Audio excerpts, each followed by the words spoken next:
I'm fired up and ready to play some games today. Hello and welcome, everybody. Is that the first time you've seen my epic opener there? Yeah, I'm the only one who spent hundreds of hours on a 5-minute opener. But then again, that's what's so cool about being me. I've got all of the skills to make that kind of stuff happen. The most fun designs sometimes you do are the ones you do for yourself. I've been a graphic designer, and hello and welcome, everybody. My name is Kismet. I've been a graphic designer for 30 years. I've worked for some of the top companies in the world. Been incredibly lucky in my career, and I have moved on from being a graphic designer, so don't ask me to do a logo or anything like that. I've done every type of design you could do. In fact, I have 100% achievement in graphic design in real life, everybody, not just in game, but in real life itself. So very, very awesome. So I have been having fun doing a bunch of 3D animation and things like that. Lots of other cool stuff coming down the line. I was working very hard last night after the stream on a bunch of cool stuff that's coming the way. Very, very excited about some other things about to drop as well. If you want to see all of that stuff ahead of time, you can become a Patreon supporter. I'm letting all my Patreon peeps see a little sneak peek of what's coming up here in the future in the stream. So yeah, some really amazing stuff too. I think I'm starting to do my best work again, everybody. I feel like I'm coming back. If you don't know, everybody, for those of you who are new to my channel, I do have I am partially disabled. I do have really bad sleep apnea and a constant vertigo-like symptoms where I'm constantly dizzy all the time and feel like I'm falling, even when I'm sitting, which is really, really messed up. But you know, in life, you can grab it by the reins or you can just let it happen, right? I'm kind of a grab it by the reins kind of person and just see what you can do. And of course, you know, at 45, I decided I was going to change careers and do something else with my time. So I stepped down on my epic job. I work from home for these guys. That's right, for Apple. I was a senior tech over there for many years. One of my greatest jobs was a brass ring, everybody, the job you work for your whole entire lifetime. You work with the best people in the world. I got to do a lot of Black Ops projects, which I can never tell you about because, you know, sign those NDAs. But I can tell you that I did them. I just can't tell you what they were. I was very clear to make sure that was okay. And so I had to step down for that. And then I had another goal that I wanted to do. I wanted to do this right here that I'm doing. And my big, gigantic goal was to one day, even though I was 45 at the time, to become a Twitch partner. And guess what? I've been a Twitch partner. Can you believe it now, everybody? Going on, I think it's 5 years now. So, wow, that's pretty amazing to me that I've been a partner that long. And that, you know, time's went by like that, everybody. I've been having the greatest time just streaming and hanging out and gaming and talking art and design and life and all of those things here in the stream. And we're going to get into a whole bunch of stuff because you're in the mega stream. That's right. We do a bunch of stuff at the same time. We're going to be doing Stream Raiders, which is a fun little side game we play where we do a whole bunch of battles. Man, we've done like 8,000, 9,000 battles. I don't know, a lot of battles. We play that one on the side while we're playing our primary game. Now, a couple of our primary games we're going to do. Also we're going to do stream avatars too, where you can make your own custom corgis and dragons and tycoons and robots and all sorts of fun stuff down there. Man, I wish there was more of me. I wish I had like a cloning. I can, you know, make 4 more of me and I get more done. Because I'm like the only one that can get it done. I've tried to hire people to do editing and do all that stuff, but they always seem to flake. I don't know if you know somebody good, you know, a good 3D artist or someone who's great at video editing or any of that stuff. I'll be happy to talk to them. Feel free to have them buzz me on my various social media or on Discord. Either way, I'd love to talk to them because I can only do so much as a person. And I love doing it. That's the thing. See, I love doing it. I wish I could just do, which I had the energy that I had in my 20s here in my 50s now. It's pretty tough. It's pretty tough to have that much energy all the time. I mean, when I was young, man, I would just go and go and go and just work and work and work. I was just constantly in that artist and graphic designer mode every single minute of every day. But now it's like, well, you got this problem. Like last night we were playing Astroneer, and I thought, well, I'll take a break and go help the family with what they need. You know, always some technical problem or something like that. And I bought my daughter, who loves to run, an Apple Watch like mine. It was like pretty cheap. You can get it for 0% interest and all of that. You know, we'll pay $10 on it for, every year is 2 years or something like that. And so me and my wife decided, okay, that's it, because she loves to run. So we basically got her watch, and I was trying to help her set it up. But of course, her phone was full. And then after her phone was full, Then we had to update it. And then after we updated it, we then had to let it run. And then finally it let it run. And then we had to update the watch. And then the watch had to get updated. And then she had to go to Girl Scouts. And then she come back from Girl Scouts. And then now it's late. So now you got to hurry. So now we got to get things synced. We got to get it working and all of that. And she is just in cloud nine, everybody. Now, giving a 13-year-old child a $200 watch is pretty scary, everybody. Believe me, I've had my watch stolen. I tell my kids this story all the time, where I got a brand new watch, and I went to high school, and good friends of mine were sitting right there, right? And I said, hey, everybody watch my watch, right? I'm going to put my watch right here so I didn't get clay all in it, because I was in sculpting class. So I set it down. I went over there. I put something in the kiln. I come back, and the watch is gone. And I'm like, hey, bro, where's my watch? And they're like, hey, I'm not watching your watch for you. And somebody stole it. Somebody stole it just like that. So I don't ever set anything down anymore. And then, you know, I've looked around to see if someone stole it, who did it, who looks guilty or whatnot. Never got that watch back, everybody. That's the sad thing about people in the world, that you can't trust them. So I don't challenge people's trust anymore. I don't leave $100 laying around to see if someone will steal it. I just don't leave that kind of money. In fact, I don't have that kind of money. My wife and kids have all the money. That's where all my money goes. I don't have any money at all, everybody. But that's okay. I have what I love to do, and that's what's important. That's what's important. Even, see, I've had lots of money, everybody. I've been incredibly successful. I consider my life an amazing, amazing journey. A roller coaster of ups and downs, as life usually is. And I've stood on the backs of giants and worked with giants. And I've also, hung out in the stock room as a young kid and carried big, heavy boxes. You have that big ups and downs. And right now, I got $10 in the bank. And now I have minus $200 because I just bought her that. I just bought her that watch. But, when it comes to your kids and your family and stuff like that, you just try to do your best. And my wife right now is doing a phenomenal job of supporting my crazy dream of doing this streaming thing. And because I supported her in her dream to have children. She wanted to have these children. I whenever she gets frustrated, I said, you wanted to have these children. Me, I never wanted to have children, never wanted to get married. When I was young, I just wanted to do my thing. That was it. I just wanted to do graphic design, make lots of money, and enjoy life. That was it. And I did those things, but you get to a certain point in your life, you're right. You're like, I can go one of two paths. I can just think about myself for the rest of my life and, be just fine, and, live the life of a solitary, non-married man and, do that for the rest of my life. Or I found that someone special, and I can ask, that was one of the scariest things I ever did. The two scariest things I ever did in my life. One, first asked my wife out. I don't know why it was so scary. I've asked people out before. But I don't know, particularly her, because you don't want to screw it up, right? When you feel like that's something special going on there, you don't want to screw that one up. And then also when I asked her to marry me, that's a scary thing, because you're making a big choice in your life then. And then at one point my wife said, "Isn't that baby cute?" Uh-oh, that's when you know you're in trouble, guys. When they start thinking babies are super cute. And they start bringing it up all the time. And then, of course, 3 children later, here I am, and I wouldn't trade it for the world, everybody. Even though, again, don't have other than $10 in the bank, I would not trade anything ever that's happened. Oh, getting emotional. Because life is already going to be up and down anyway. And if you don't have that support system to help you along the way, oh man, life is a rough one. Life is a rough one. I can look back on all the upturns and downturns, things like that. When my car died or this happened. And one time I was in my car and I was zooming along the freeway. It was like 70 miles an hour.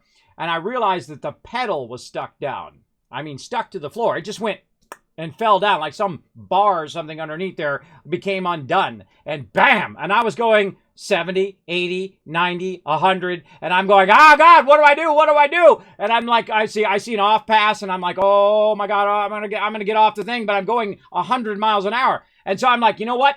Turning the car off. And so that's what I did. And that was the most brilliant choice that I did. Everybody turned the car off, started pumping the brakes. And then I literally went up on 2 wheels going around the corner. Popped over the curb, landed about this far away from a gas pump. Yeah, that was my life flashing in front of my eyes. And that's one of bazillion times in which I was close to things. And then, of course, now I've got a broken car, right? You think those are big things in your life.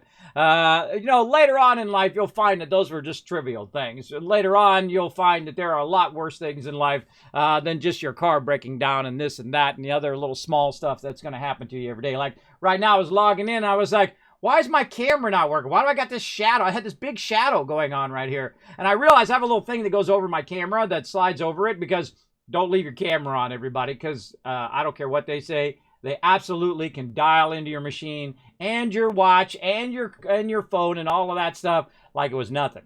But of course, you got to think that there's billions of people in the world, and why are they watching you? They want to watch me. This is what they get to see. When I'm not on stream, this is what they see. Pretty exciting stuff. Just me sitting and working for 5-6 hours. I don't know if anybody else could. I mean, I wouldn't watch that. Just me sitting there staring at the screen for 5 hours. Instead of being a little bit more entertaining and give a little commentary along the way. Now we're going to play some, of course, some Fallout 76 and then the wonderful Satisfactory. One of my favorite games. Incredibly fantastic. An 11 out of 10, everybody. We're going to be playing some of that on our mega server. That's going to be really fun. Let me get 76 fired up. So life is a rough one. A wife, 3 kids later, and now you're broke and have no money. Yeah, but man, I am rich in ways that you will never understand. And I would have never understood when I was young either. I don't know why people would have children. That's my thought process when I was young. But why would people have children? Why would you have children and get married and do all of that crazy stuff? What it sounds like a huge waste of your time. Right? That was my thought process when I was young, but I know why now, because you get so much out of it. When you come home from work and your kids go, Daddy's home, and they run to you and they hug you and they love on you. Oh, you'll never forget that. Oh, I'm making myself emotional, everybody. I'm older. It's harder to be the stoic man when you're older, everybody. You start to really get welled up over the smallest thing. Like I'm watching commercials and all of a sudden my eyes will start welling up, right? Just some random commercial out of nowhere. It's rough, everybody. And when you've been through the ringer like me, and I'm sure a lot of you know what I'm talking about. Ooh, carry weight booster. Oh, let's get that. I'm getting stuff out of the atomic shop for free. But yeah, see, that's the way life is, man. You got no money when you got kids, because you know what, you're gonna spend like $250,000 over the 20 years that child's growing up, right? Or 18 years if you're lucky, if they get out at 18. My kid's probably 20, 22, 23 at this rate. But worth every penny, worth every minute. Just having that, because you get to take that with you, everybody. You get to take that love with you everywhere you go, even on to the next one. And I've been very lucky. And right now, I'm really worried about my wife too, because she found out she has high blood pressure along with getting COVID as well. So I've been very emotional lately. And yeah, look at that. Woo! Yeah, I can feel it. I can feel my tears welling up. All right, time for emotional break here. Let's go. So been a bit stressed about that. Apparently, high blood pressure works in has been going on in her whole family. Apparently, her whole family is taking blood pressure medicine, whatnot, and I had no idea. So now I'm worried about my wife, because without my wife, everybody, I don't know if I go on. I mean, one day I may not show up anymore, because like this happens a lot with spouses. Like when you retire, right? You both retire. And then one spouse passes away. Usually the second spouse does not stay around very long. Usually within 6 months to a year or whatnot, that spouse will go along, because that person was the reason why they keep going. And my wife is the reason I keep going, everybody. And just because I'm also a stubborn bastard. I refuse to lay down and die. I refuse to give up. And that's what's so great about me. That's why I refuse to take disability or anything like that. I'm like, no, I'm good. I don't need it. You know what? I'll have $10 in the bank. Yeah, that's okay. Because I knew if I took that, that'd be like giving up. That'd be like giving up. And there's a lot of people out there who need it way more than me. I'll just use this thing, the power of my mind, to get myself up out of the bed every day and to do what I love to do, which is hang out with all you guys. Ah, man, we haven't even started yet. Already seeing updates. All right, hold on. You know, this is how it goes. Yeah, so I was having that problem. Getting back to that problem, I was having my camera I found out, I was like, man, I got this weird shadow. What the heck is this weird shadow thing going on? And so I finally figured out what that shadow was. It was the little thing was not slid over far enough, and it was blocking the edge of my camera. so my no shadows. One of the things that's so awesome about my green screen from Elgato, and then the key lights that I have 2 key lights that I shine down here, is the fact that it really fills in your green screen really, really well. Because there's a green screen hiding out back there. I want to see, watch this. That's cool, everybody. Watch this, how it slides down. It's my favorite thing. After the stream, this is what I do. I go right here, and I just slide it down. Look at that. It's got a handle on it. You just slide it up, down. Yes, I have a black curtain to control the lighting. But right here, check it out. You just slide it up and down. It's like the coolest thing. It's like a brilliant, it's like a stroke of genius, everybody. That's why I love those peeps at Elgato. They absolutely crushing it, knocking it out of the park. Oh, so cool. Your friends list is broken? Oh, no. Why is everything broken all the time? Again, I'm always solving problems. And then some update came through. I always just tell when an update comes through because it always knocks my microphone off. And I saw my microphone wasn't working either. Now, this is the standard thing. If you work in technology, everybody, this is what you do all day, every day. Like, instead of like doing the thing that you want to do, you're fixing the stuff that helps you do the thing that you want to do. And that's just the basics of technology. Technology is made by these people, aka humans, and humans are inherently flawed, so the things that they make are inherently flawed as well, at least to a certain degree. It depends on how much time and effort they put into making them into great products. I love great products, everybody. That's why I like the Elgato stuff. I love the Stream Deck. I love all of that stuff. I love all my sponsors coming here and show some love as well, because I love to show off great products. Oh, God. Wow, New World's craft from bank is down. Now our friends list is down in 76. Man, we got lots of troubles, don't we? We got lots of troubles. So, everybody, remember, money is just an ends to a means, right? It's great if you have lots of money because you can live well. You don't have to worry about your bills and all that stuff. And I remember that feeling. It was really great. But I also remember, getting change out of my pockets and out of the couch and out of my car to try to pay for my gas to get to work when I was young. I also remember those times too. So never lose track of what it's like to have nothing. And then the great thing is if you're enough without that money, like me, then you'll be, you don't need it. You don't need to have that success. You don't need to prove yourself to other people. You don't need to be the richest person in the graveyard. You don't need to be that person. You can just be who you want to be and do what you want to do every day. And that's what I do every day. If I didn't want to do this, I wouldn't be doing it. I don't do it for the money, obviously, because I don't make any money doing it. I don't do it for the fame because I don't got none of that.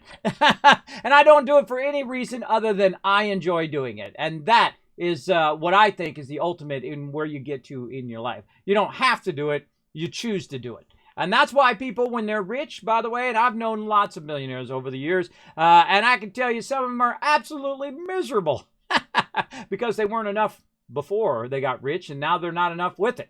Because alcohol, drugs, all of that stuff will get you, bro. That stuff will get you and sink its teeth in you, and then you'll be miserable. It's only enjoyable at the beginning, not at the middle and at the end. That's what the problem is with that kind of stuff. And I've known some peeps who enjoyed being wealthy. So, they were smart about their money and they were smart about their life and things like that. But they never had kids and they never had anything else. They just lived a solitary life. And it's their life. They can live it however they want. But I think you get more out of life when you get the roller coaster than when you get just a little train. It just goes around the track. It's like the same boring thing every single day. When you could ride the roller coaster and you're going to have ups and downs, you're going to have, peaks and valleys, wins and fails along the way. But man, you get a lot out of it. You get a lot out of it, that is for sure. Like imagine, 45-year-old disabled man, really it was 46, 47. It was 47 partially disabled man becoming a Twitch partner. The chance of that happening was super low, everybody. Like 0.05%, like less than 1% that was going to happen. But there was a chance, and I made it happen. And so did you, because you are awesome peeps. Come in my channel, watch it, and when I start rambling on about stuff like right now, You guys are here saying, Kismet, we got you back. And I appreciate each and every one of you hanging out right there in the stream. Peeps like Subi coming in. Hey, Subi, hello and welcome to the stream. Prawl coming in, checking those retweets. Menturo's ready to fire off some nukes. I know what you're up to. You're going to fire off some nukes. You're going to get going on the sheep squatch. I know what you're all about, bro. Paul coming in. Flux saying hi. Hey, Flux. Aki as well. Hello, hello. Welcome, welcome, everybody. Scriptlet bringing the big love and hype to the chat. And then, boom, going into lurker mode. Nice, nice. Let's see. National Peanut Brittle Day. You know, I'm not a big fan of peanut brittle. I've tried to enjoy it. But then again, I'm not a fan of peanut butter. I don't like peanut butter by itself. Peanut butter cups with chocolate, good. Peanut butter, sometimes like the right kind of peanut butter cookie. Okay, I'm down. More like chocolate chip cookies is my thing. But yeah, peanut butter cookie, maybe. But again, I like to have my PB&J is usually just J. I don't usually put the P and the J together, the P, sort of PB and J. I just like the jelly part. That's just me. But hey, you know, you can like what you like, right? I refreshed a couple times and mine came back. Your what came back? There you go. Your family came back? Family is so important and people tend to focus on small things. I had emergency back surgery at 21, left me with permanent disability, but every day I get up and you have to put your best foot forward and get it done. That is exactly right, Jack. That is exactly right. And that's what I do, same thing. Because I was stuck in the bed for a year, everybody. I don't know if you've ever, I mean, you've been stuck in the bed. I'm sure you've been sick maybe a week or 2 weeks or something like that. But have you ever been where you couldn't do anything? I mean, like get to the bathroom. That's really scary.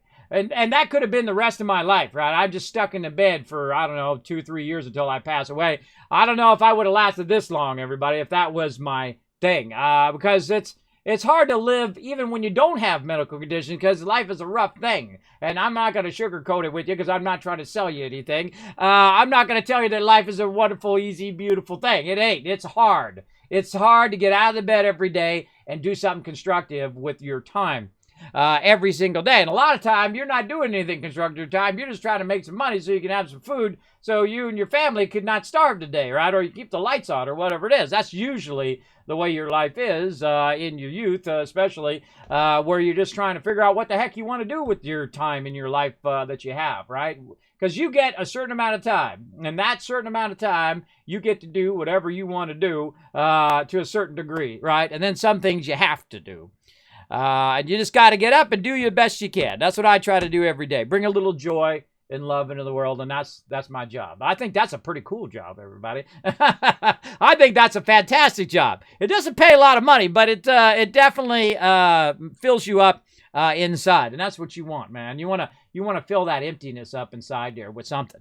You absolutely do. Otherwise, it's not even worth getting up out of the bed. So find something you love to do. Don't give up ever. I am relentless. See, that's the thing about me is I'm relentless. I never give up. That's why I just kept sending in that partner thing again for 2 years, everybody. Again, every 2 weeks for 2 years. I would just keep sending it in and sending it in and sending it in. And I just never give up on it. And then I discovered that you can actually hit reply when they deny you. I discovered that at TwitchCon for the amazing Pluto, by the way, who's an awesome rep over there at Twitch.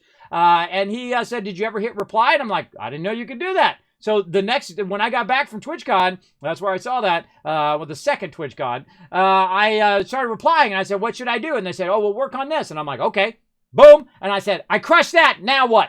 Bring on another one. And they're like, okay, how about this? I'm like, bam, crush that. Okay, what else now? And they're like, okay, you got to work on, your graphics and your sound and your concurrence and all of that stuff. And I'm like, all right. Bring it on. I took it on like a challenge. I didn't go, well, so-and-so is playing Fortnite, and I'm a better Fortnite player than them, and why didn't they give me partner? And they gave them partner, and they got less followers than me. You don't ever want to come from there, everybody. That makes you look weak. Makes you look weak in that you're just complaining. What you got to do is take it on like a challenge. You got to say, you know what? I'm going to make it happen. I'm going to put the effort and time into it. I'm going to put the love and passion into every single thing you do. I'm living proof, everybody. You got to think I'm an old man. I'm an old man compared to these young kids that are, doing their thing right now. I'm not no 20-year-old anymore. There you go. I need money to make people happy. Making people happy makes me happier. Exactly. I'm going to buy a Merc AMG when I get rich. Well, there you go. Well, hey, drop a free sub on the channel when you're super rich, all right? You give it to somebody in the channel. Only one's fine. One's fine.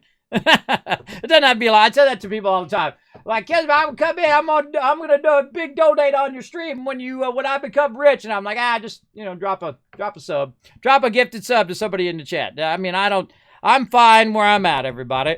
You get by every day, and it's good. People want to think they want to live without struggle.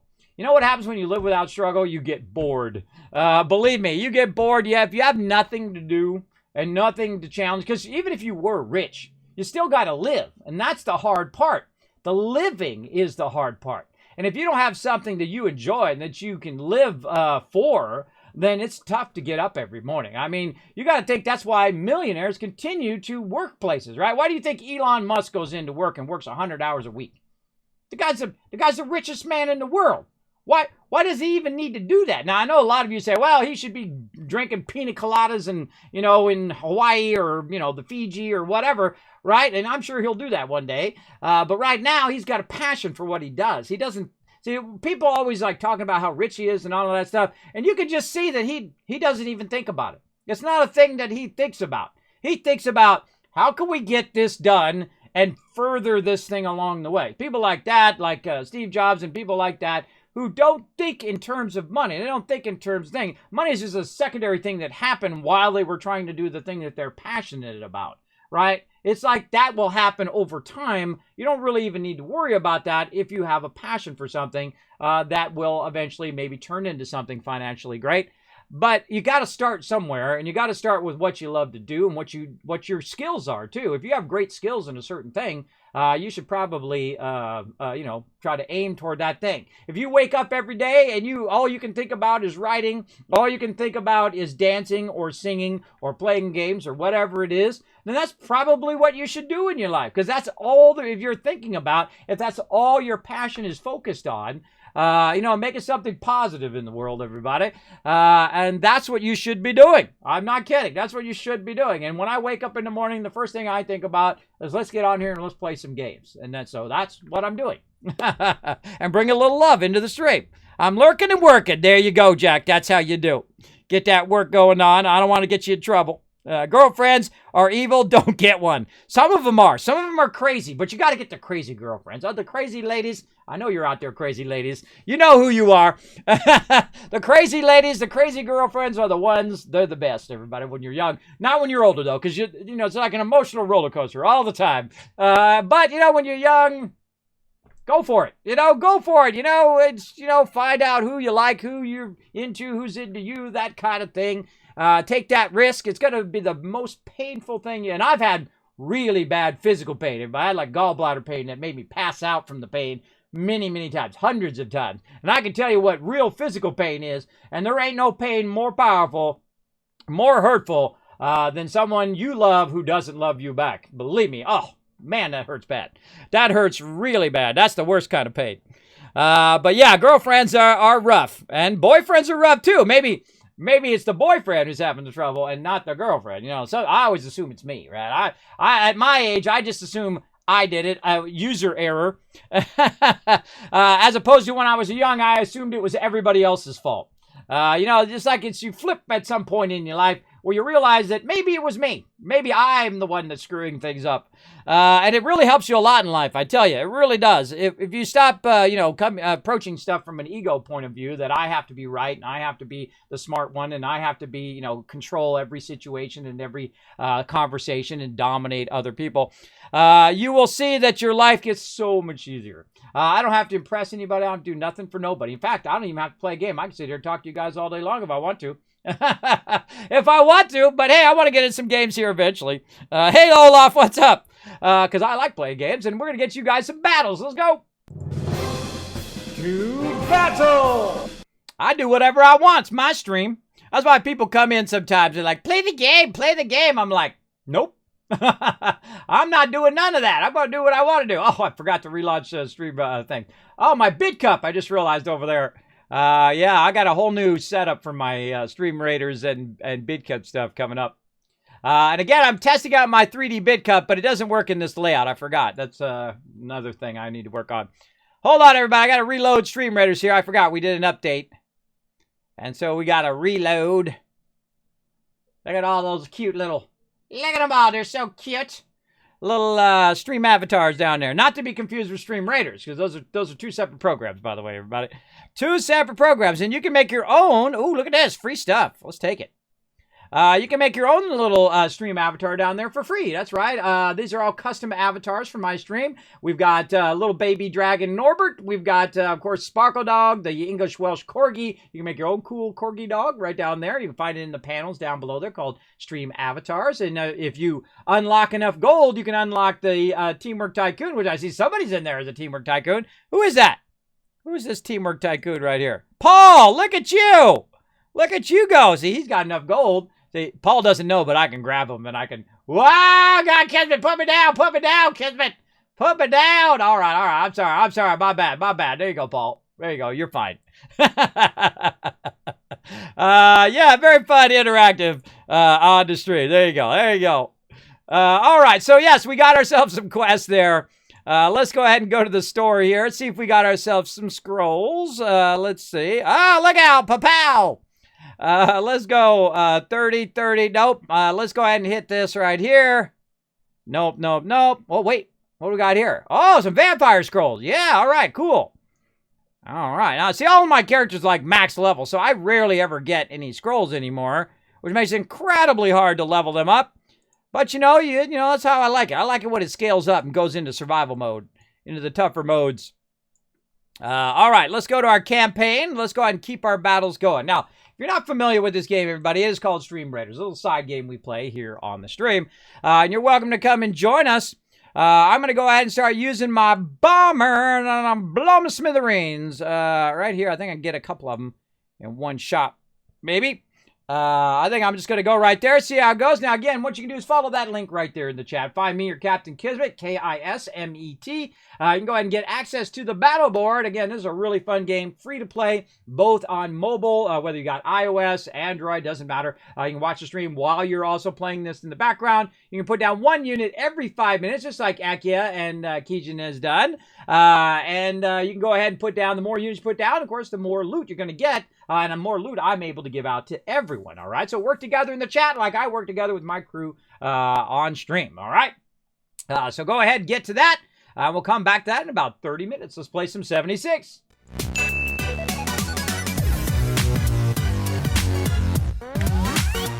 All right, well, guess what? You can get some bathroom items here in 76, everybody. It's cool. I love pristine items in Fallout. So I think that's one of the cool things they should have done in Fallout 4 is that after, the bombs drop and all that stuff, that you could have fully restored the sanctuary back to the way it was. Okay. Or you could just quit out. That whatever you feel like doing, bro. Whatever you feel like doing. Okay, sometimes I don't know what's going on. I didn't press nothing. Okay, what's going on with my thing today? My thing's all funky. Hold on. Now, I'm testing a new 3D program, and it is in beta right now, everybody. It is called Polypop, and for some reason, my sub goal and all of that stuff is broken. Huh. Turn it off, turn it back on. And my bit thing is broken. Okay. Whatever. Huh.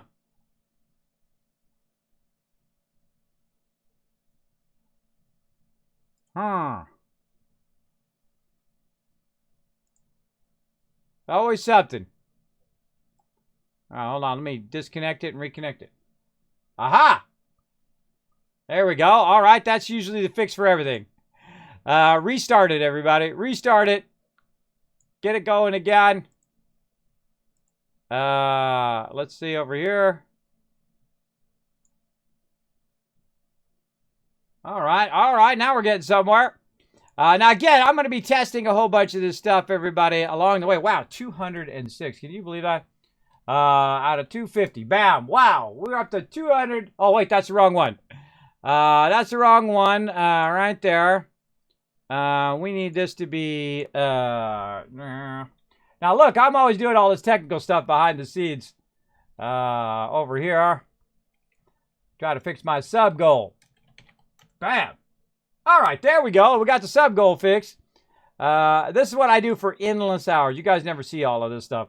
You never see all this stuff because I'm too busy doing it behind the scenes for endless hours until middle of the night, 3 o'clock in the morning. Doing all this stuff. There we go. All right, now it's working. Yay. Yes.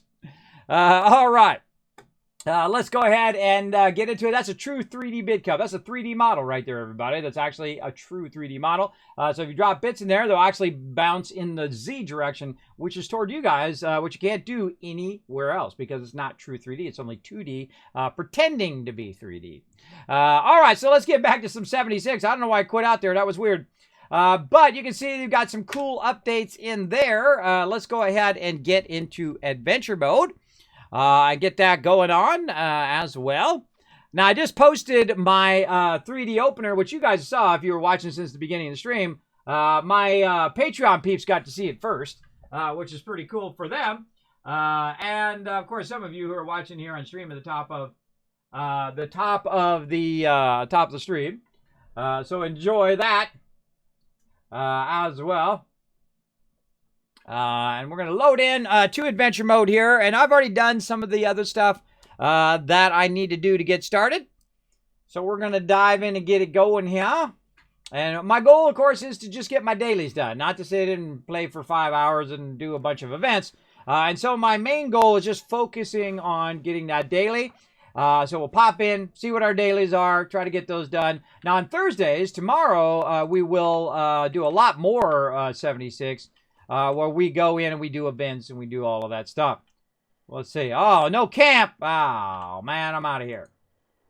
Nothing wrong with saying that the friends list will be unavailable. We'll continue to retry in the background check later. If I'm persist, please contact. Yeah, well, I think I don't need to contact. I think everybody already knows what up with what up. So let's go ahead and play again over here. Yeah, so friends list, big problem.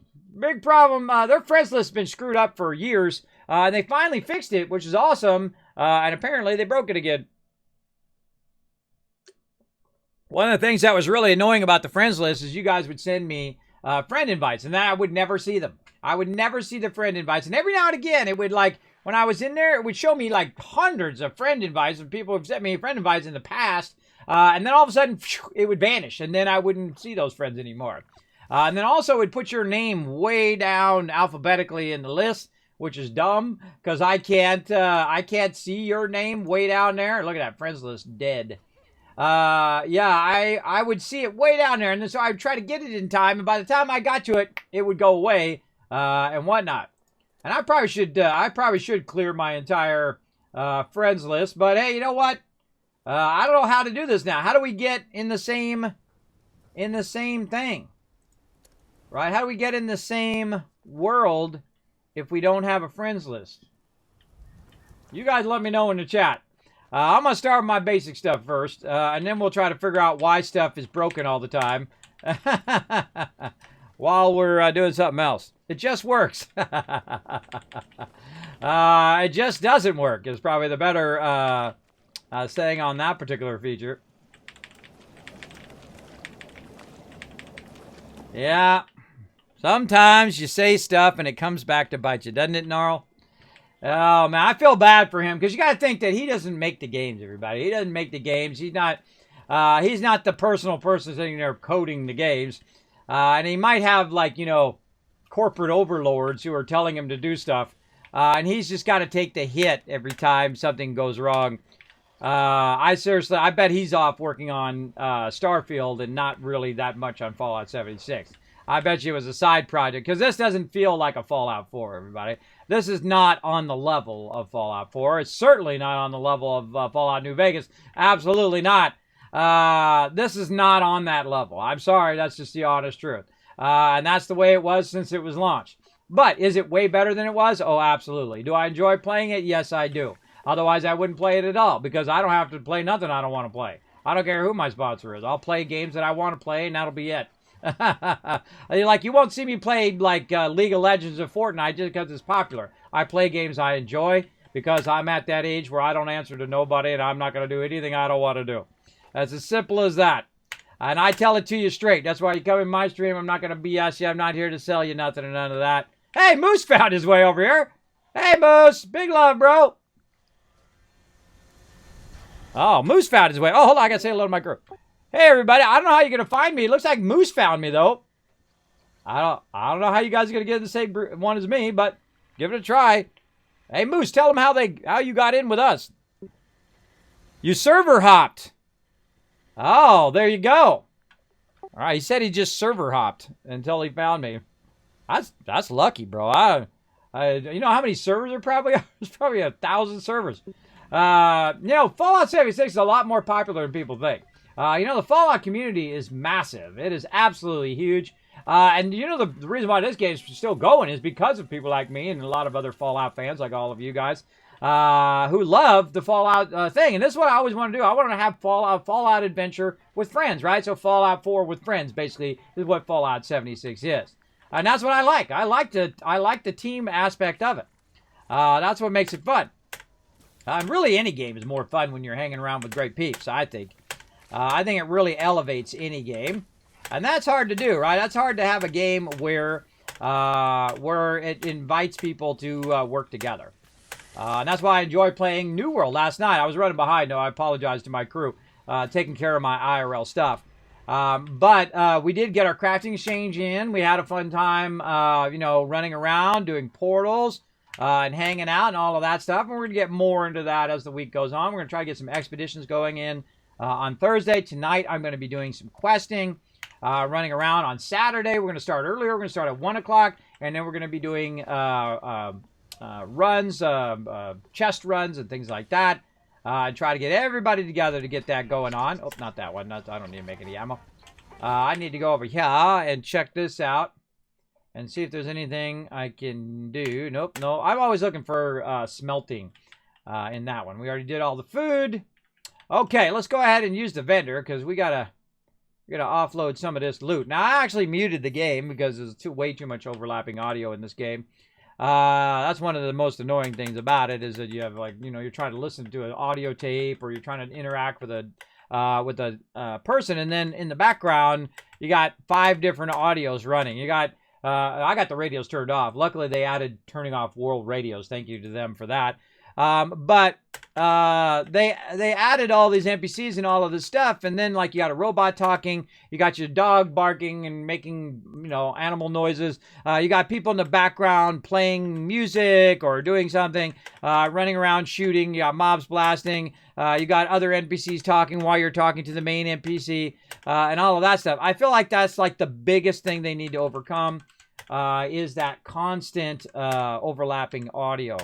And the fact that some audio is in the wrong audio channels. Great examples when people are doing player music, when they're playing music, is in the effects channel, when it should be in the music channel. So if I don't want to hear player music, I can turn that off without turning off my, walking effects and things like that. It's a really awesome thing that you can control just about everything, down to controlling the sound of the chainsaw and controlling the sound of everything. Satisfactory. That's an awesome game, and that's an awesome bunch of devs. And that game's not even out yet, everybody. That's still in early access. That game is 11 out of 10 in early access. We're going to play that next after we get done with this one here. But let's focus on this one right now. Let's get rid of all this extra stuff that I got laying around. I got way too much of everything. Right over here. And again, I have so much stuff just in a single day. That's more than I can sell to the vendor. Because the vendor's much more limited in this game than they do in other games. Let's just throw that dirty water in there. Let's see what else. Let's just keep that. Oh wait, we gotta. I forgot to check my challenges first. Oh man, I gotta remember to check your challenges before you sell off all your bubble gum. See. I gotta collect my bullion. Oh, that's a good reminder. Daily op, build floor, kill a 3-star legendary creature. Ooh, that's different. I hope we get Radiation Rumble then.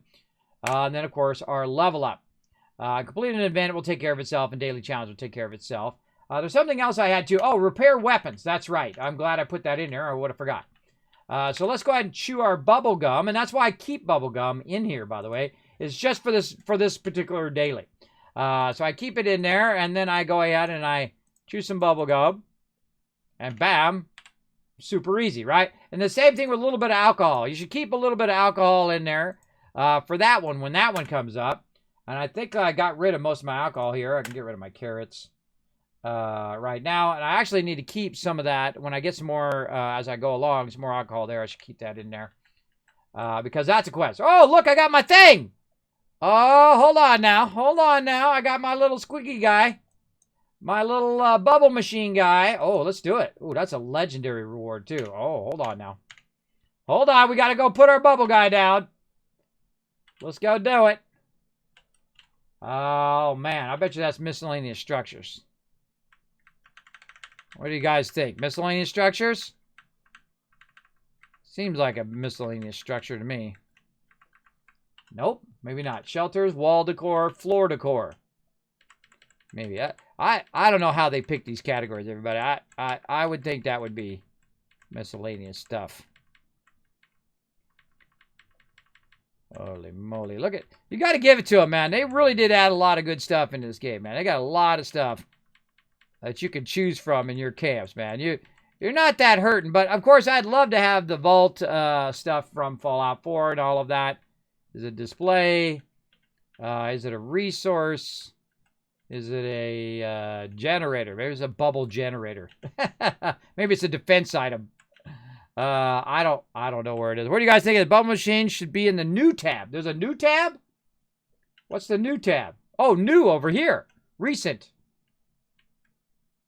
Yeah, see, look, someone's starting up encrypted. Store. Oh, new. Right there. Oh, I didn't even know there was a new tab. Look at me go. Okay, I bet you got to plug this thing in. So let's put some bubbles. I don't know, right here next to Moose. There we go. I knew it was going to require power. Oh, well, but I can't run power to it. Okay. Awkward. Oh, maybe it's wireless power. Activate. Huh.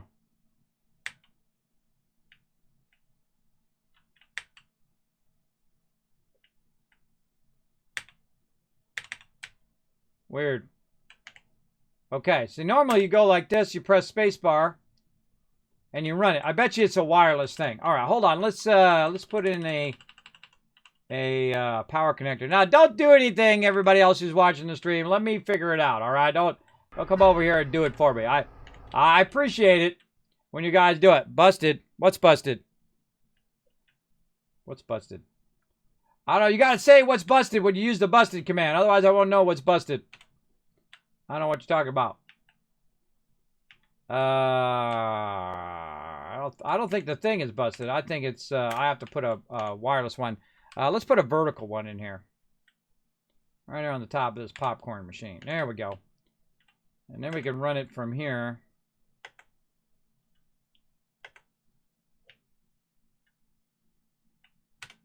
Let's see if that's a thing. Oh, yep. Ah, that's cool. See, some items are wireless items. Let me turn my sound back on.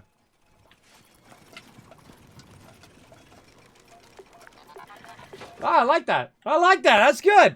Some items are wireless items. So if you can't run a wire to it, most likely you got to use yourself a wireless transmitter, which is basically what these little conduits do, and also the big ones like the one up here on the top, right? Not the rocket one, but that thing over there. Those things send out wireless power, and it's like a big bubble from the wireless power. I actually have a real awesome guide on how to use power in Fallout 4, and you can use that same guide for Fallout 76. That's cool, man. I like that. That's cool. Whoever came up with that, GG. Nice job. There we go. All right, so that's a fun little addition to my thing. Let's not get distracted on that, though. We got a lot of dailies to do. Let's get into it. And again, I appreciate my team. I think they're server hopping right now. How do I add him? I'm just going to create a new team. I guess I can create a new team, and they can just try to get into the team.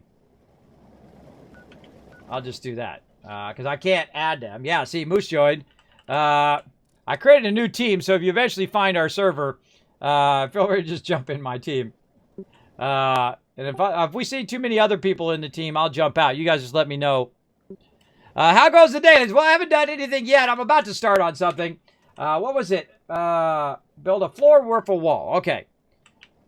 So first thing you should do is do all your basic stuff, right?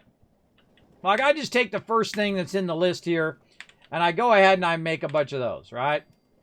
And then I will go and I will scrap them because I only have so much room in my base, and I've got it pretty much maxed.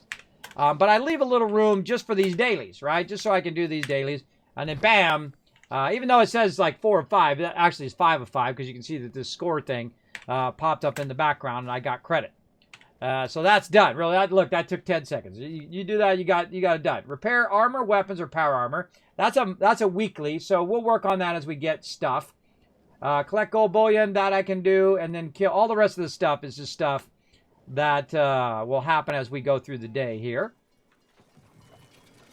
I love the bubble machine. That's cool. I like it. I think that was a good reward.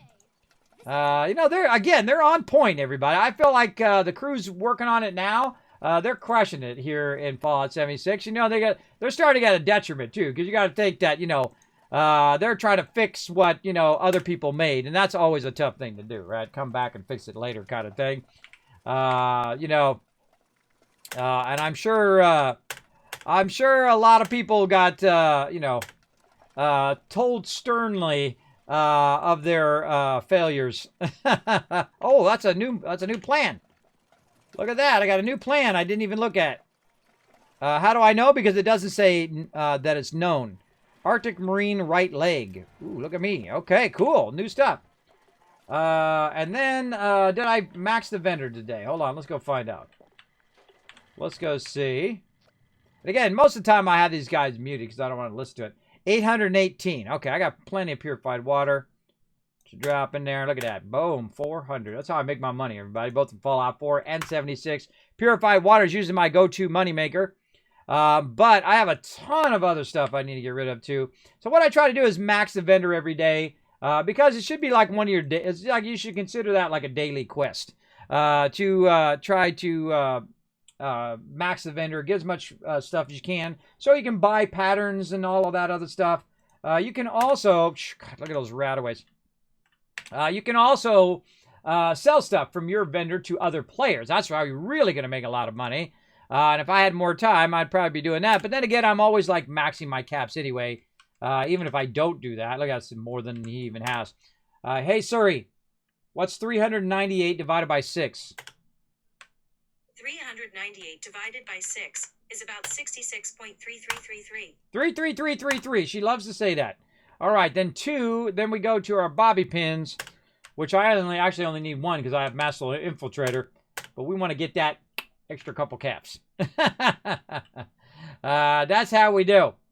And now that we got our caps, we got our stuff, we've repaired our weapons, we've got all our things fired up. I think we're ready to fire off here. And I missed some of the events and whatnot. If they start up the events too early, then I'm not done doing all of my daily stuff. And so I'm not going to go do a cryptid. I'm not going to go do the nukes. I'm not going to go do all that stuff if they started too early or if something comes up. Now, the only thing I drop everything I'm doing for is Radiation Rumble. If Radiation Rumble comes up, I instantly drop what I'm doing, and I jump over there and I do that one because it comes up fairly rarely. So that's the only thing I drop what I'm doing. Other than that, I try to do all of the stuff I'm supposed to do in a day to get all my dailies done. And then I switch over to doing like the, daily ops and all of that other stuff as well. Try to get that going on. Try to do that. So yeah, it goes pretty good. I'm just trying to get it going on. Yeah, bubble machine is cool. Check under new. I didn't even know there was a new function. I didn't even know they added that. How long ago did they add the new thing up there? Maybe it was there since the beginning of the game. I don't know. Time to hydrate. I like the way you think. Let's go. Let's go, Shaq. By the way, Shaq, big goat, man. Big goat. Greatest of all time. Incredibly funny guy, too. That's what I like about Shaq. Funny guy, doesn't take BS from anybody. Just totally you know what I mean?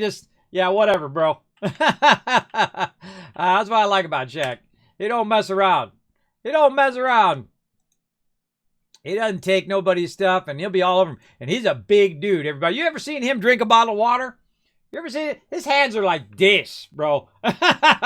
He's got like one of his hands like the size of two of mine. He's a big guy. I would not be throwing down insults at Shaq. That is for sure. He's a big, big dude. It's like, it's like talking smack to Andre the Giant, right? No way, bro. Forget that, man. He'll just knock you out in one shot. Down you'll go. Boom. All right, what am I doing? I'm over here and I'm getting my legendary modules. That's what I'm doing. Focusing on that. Not enough legendary scripts. Whoa! Whoa, I finally got to the point where I'm running out of legendary scripts. Man, look how diligent I finally am, everybody. I finally got to the point. Well, how many can I get? Let's see, 50. That's going to be what? 6, 7. It's going to be 7 total. Ah, I did it! Look, I finally spent my legendary scripts. God, that took months. It took months to do that, everybody. Wow, okay. I don't know, months and months and months to finally catch back up again. Because what I was doing, I was saving so many legendaries that I would just do it every single day. And I kept forgetting to go to the purveyor. And then I just kept getting so many legendaries because I'm glad they raised the limit too. Because otherwise you cap that limit out and you're just wasting trading in your legendaries. So there, whew. Finally got to the point where I got that going. Also runs Papa John's now. Yes, I love that. Did you know I actually ordered Papa John's? That cheese, the cheese one where you got, it's the one that has cheese in the crust. I forget.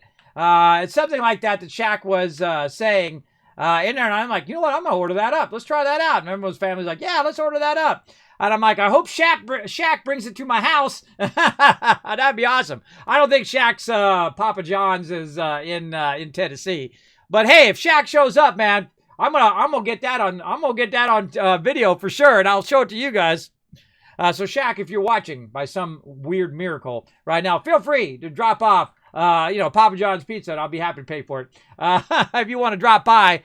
We'll sit and we'll shoot and we'll play some games. We'll play some Fallout or whatever you want to play. Hey, I got an Xbox. I got a PS4. I got a Switch. I got mobile. I got 6 monitors here with 3 computers. We can play anything. You make your choice, Shaq. We'll play it. How about that? I'll even go up against you on basketball. I'm going to lose tremendously against you on basketball for sure. But you know what? I'm not afraid to lose. I'm not afraid to show that I suck at something and try to get better at it. Shaq versus me. Let's go. Come on. I am terrible at basketball, everybody. I am terrible at many things. And that's okay. It's okay not to be great at everything, everybody. I know sometimes it's a bummer. You're just like, man, I wish I was better at this. I wish I was better at that. We're certainly not going to get any better just wishing it. You got to get out there, and if it's a passion of yours, then go and get it done. That's what I do. I enjoy, doing stuff that I'm probably not that great at.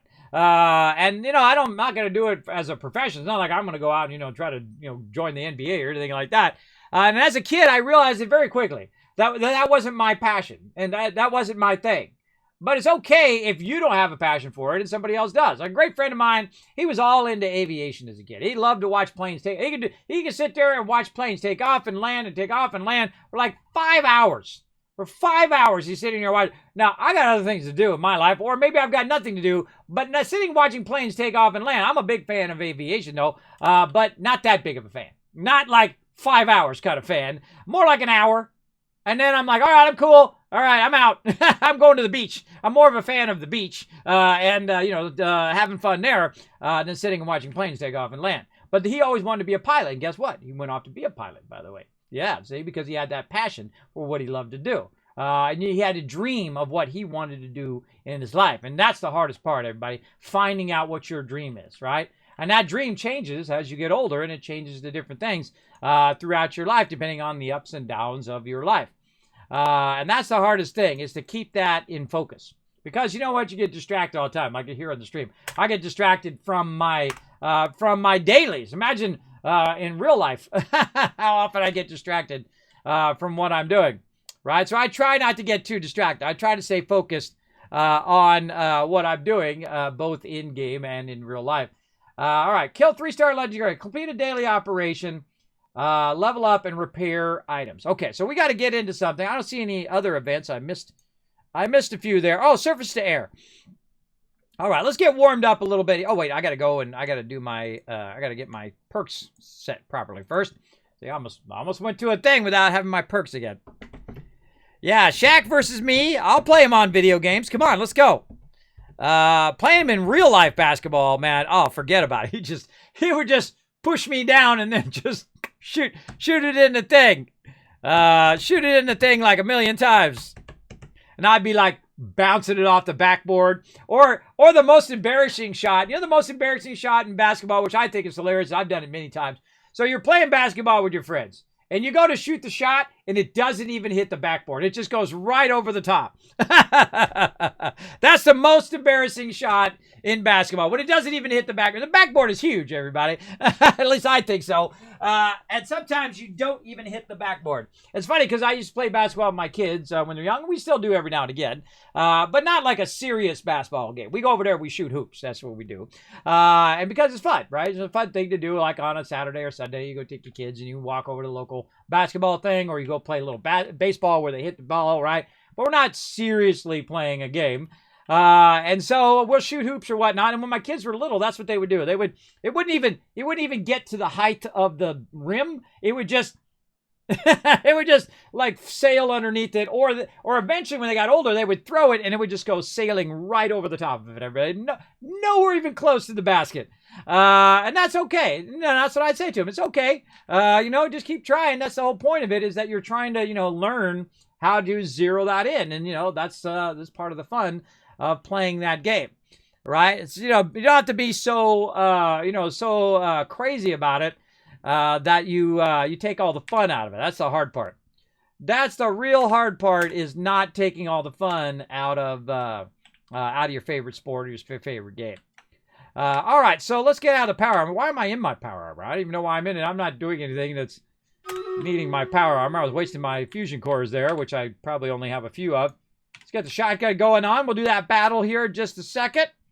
I got 37,000 caps. I got to watch out tomorrow that I spend some of my caps. All right, let's do a battle while my guy's taking a quick nap. To battle! All right, time to blow these guys up. Let's go. Oh, look at this. Oh, man. Look at you guys. Akia, Kijin, Gorks, and Gonbot. TARDIS and Rotisserie G putting down a ton of units there. Let's see who's going to get that MVP slot today. Who's going to get it? Oh, now it's a little side game we play called Stream Raiders. Played every 30 minutes or so for about a minute. Super fun. Oh, come on, come on. And what you do is you put down different units, and then you don't control any of the units. Your units go based on, what kind of unit it is and what it decides it wants to do. Kind of like your unit algorithm. And then all the units kind of work together. You got your range units, you got your tanks, you got all your standard trinity of units in there, which is really cool. Grant some rewards. Let's see, Rotisserie G, Kijin, and the Last Splash getting some love, and Rotisserie G, MVP. Look how that rhymes, right? Pretty nice. All right, back to it. Let's get another one going. Oh, and look at that. Tier 34 dud. We're going to easily sail our way pretty close to 40, if not way over it. In this particular run, let's go path of least resistance down here. Sometimes I choose the 3-star, and the 3-star ends up being harder than the 4-star. I don't know why that is, but sometimes it is. All right, more vampire action. Let's go. And they have cool units like vampires and war beasts and all sorts of neat stuff that you can unlock in this game. Remember, this game is free to play. You can play on mobile and desktop, Android, iOS. You can play on your laptop, desktop, whatever you feel like playing it on. You can play it on any platform, pretty much, except for maybe Linux or something like that. But you get the idea of most platforms. So feel free to go ahead and join us. Again, find me, your Captain Kismet. Start putting your units down while we're in the middle of playing 76. Let's go.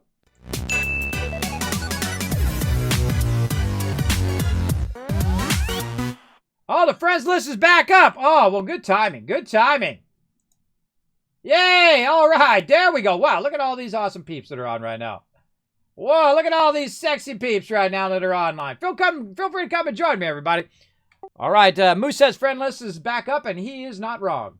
Feel free to go ahead and jump where I'm at. Let me know if the server's full. If it is, then we can always, group up first and then jump to a server.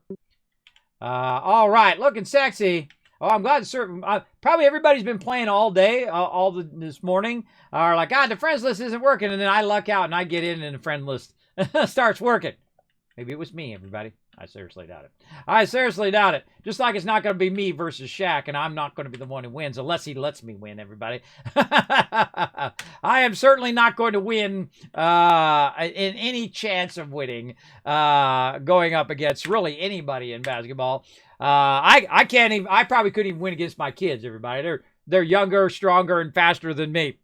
But again, just because you're not great at something doesn't mean you can't enjoy playing it. That's what I'm getting at, everybody.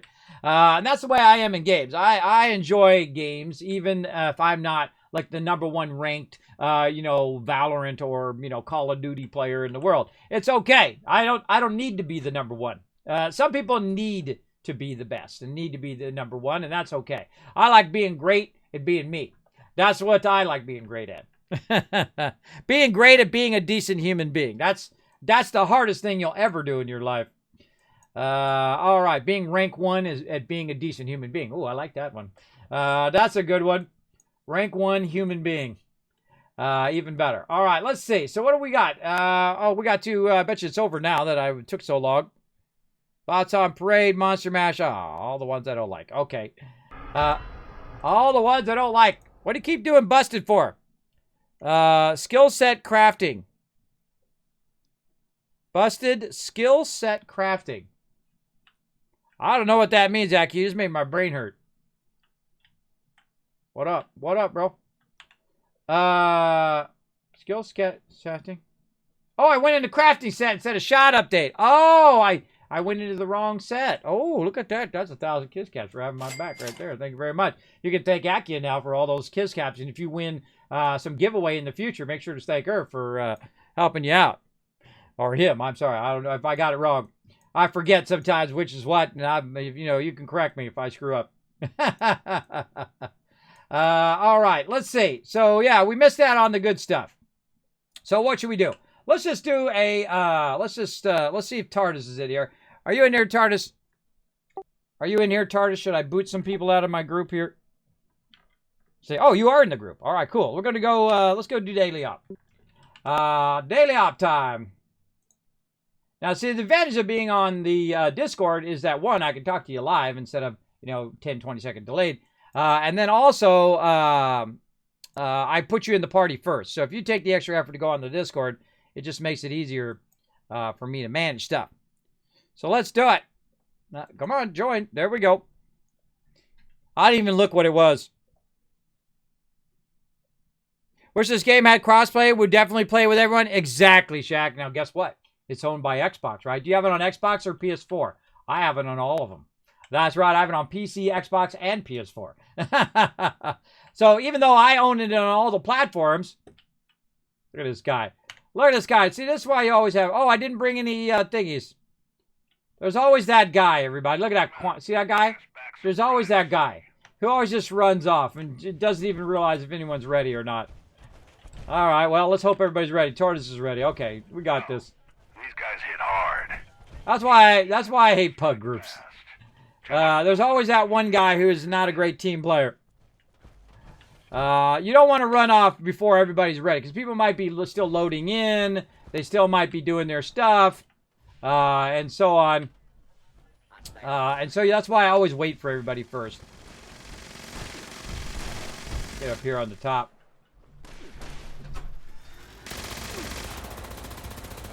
Oh, this is the one where you got a rifle butt him. Look at that, he's dead already. And he's already dead. That's funny. That's funny, everybody. I didn't even look at what it was. And this is decryption. I hate this one. I think I say that every time, but it's true every time. So there we go. Let's see if we get a pie. No pie. All right. I stop in the middle of an op to check for pie. That's just the way I am, everybody. All right. There don't seem to be much people in this thing today. What the heck? Where is everybody? Somebody down here. A couple of them. This direction. In here. Hiding in the locker room. Aha.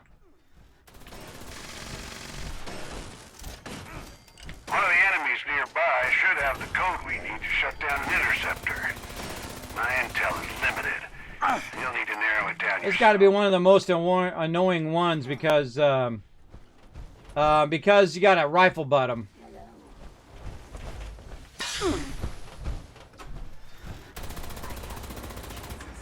First connection is cut. Now rest for the weary. Take down another handful of these bastards, and I'll try to hone in on the next code.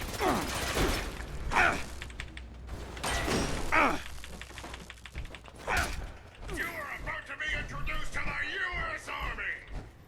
That's weird. Y'all seem to be down on this first floor in this kind of locker room back here.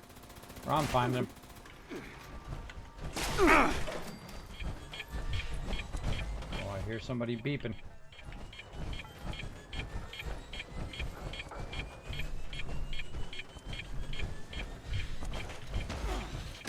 Look out for the beeping. Where are these peeps? They really, this one is not really well designed, everybody. It's really like a solo instance. Because you're running around with your head cut off, trying to find all of these mobs separately. And most of the time, you can't find the mobs because you're just looking down at your radar the whole time. I don't have exact details, so make your kills quiet. Wouldn't want them calling the cavalry in. So, see, I don't know if this guy's up above or down below, but I'm going to assume up above. Oh, yeah, up above. Moose is on it. Code acquired. Same deal as before. Sneak over to an interceptor, shut it down.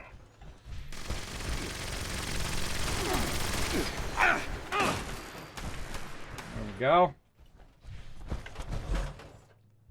Almost done now. Just need to Landed on him. the last code.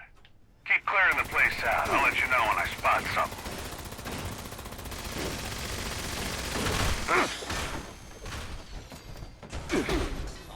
Alarm. Standing.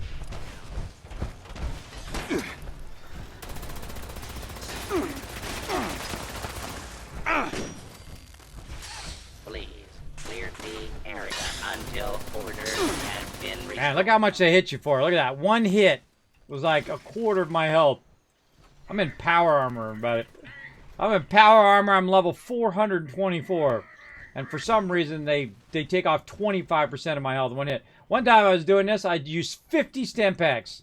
I don't care what I get as a drop. It's not going to be worth 50 stem packs. A lot of times I'll use 20, 30, 40 step packs in this one instance because the mobs are so OP. Again, it's not my favorite, that's for sure. But, you know, if that's what you got, that's what you got. You know, you don't get to choose, which is a bummer. Taking away people's choice is a big bummer for sure. Please step into the open and The code carrier's clear as day this time. Which can only mean it's bigger and nastier than usual. Oh yeah, big boy. Big boy time. Takedown. Good luck, team. Oh god, a Sultron.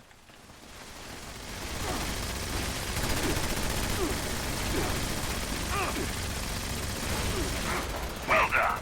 Another notch to add to your belt. Head over to the final interceptor. Getting out of there in case it explodes. Now what I did right there is I collected my loot, but I AoE looted the whole entire area, so I got a ton of loot at the same time. There we go. Got it done. All right, big love, everybody. Big love. Big love. I'm out of here. All right. Again, I don't know why they put that's like the same animation it does when you get into here. I don't know. I don't know why they do redundant screens like that. Adventure mode, private mode, custom world, and public world. Yeah. Yeah, it has different servers that you can do. Now, Xbox, I have it on PS4 as well, but I don't play it there. Yeah. Well, see, what we used to do on Thursdays is I would switch and I would play it on Xbox and then I'd play it on PS4 and then during the week I do PC and so on and so forth. We switch, but these events, I can barely do one event in just the PC, let alone do it on 3 systems at the same time. So I think that's what they should definitely do. Now that Xbox owns Bethesda, right? That they should go in and make a cross-platform, right? You think they could get the licensing for cheap to make a cross-platform between PC and at least Xbox, right?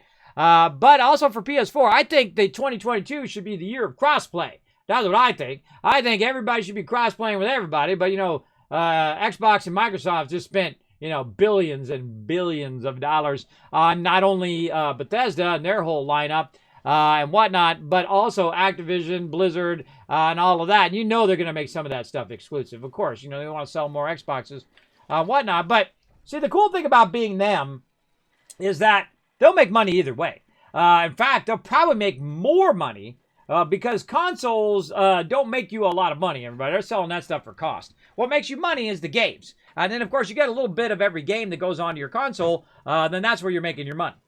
Just like in computers, right? In computers, selling a computer is not going to make you much money, the actual hardware. But what makes you the money is the software, right? When you buy a Word or Microsoft Office or whatever, or you buy yourself a game, or you buy yourself, I don't know, whatever you're into. I don't care if it's a fishing game or golf or whatever.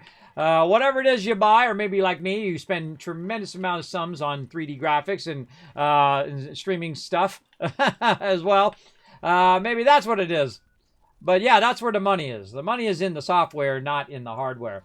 And so if they just release all their stuff and make it all cross-platform on every single platform, well, guess what? They just make tons of cash because they get licensing on all of those different platforms. So actually making it a single platform would be dumb for them to do. Unless they're signature games like, Halo or something like that. But even that, after a year of Halo, you should put that on every single platform you possibly can. Absolutely. Because people have already chosen what platforms they want to use. It's not like they're going to go, oh, I'm going to go get an Xbox when I paid for a PS4, a Switch, and a computer, unless they're someone like me. Most people will not be doing that because they just can't afford it. So once they make a choice, right, they've made a choice on the platform they're going to use.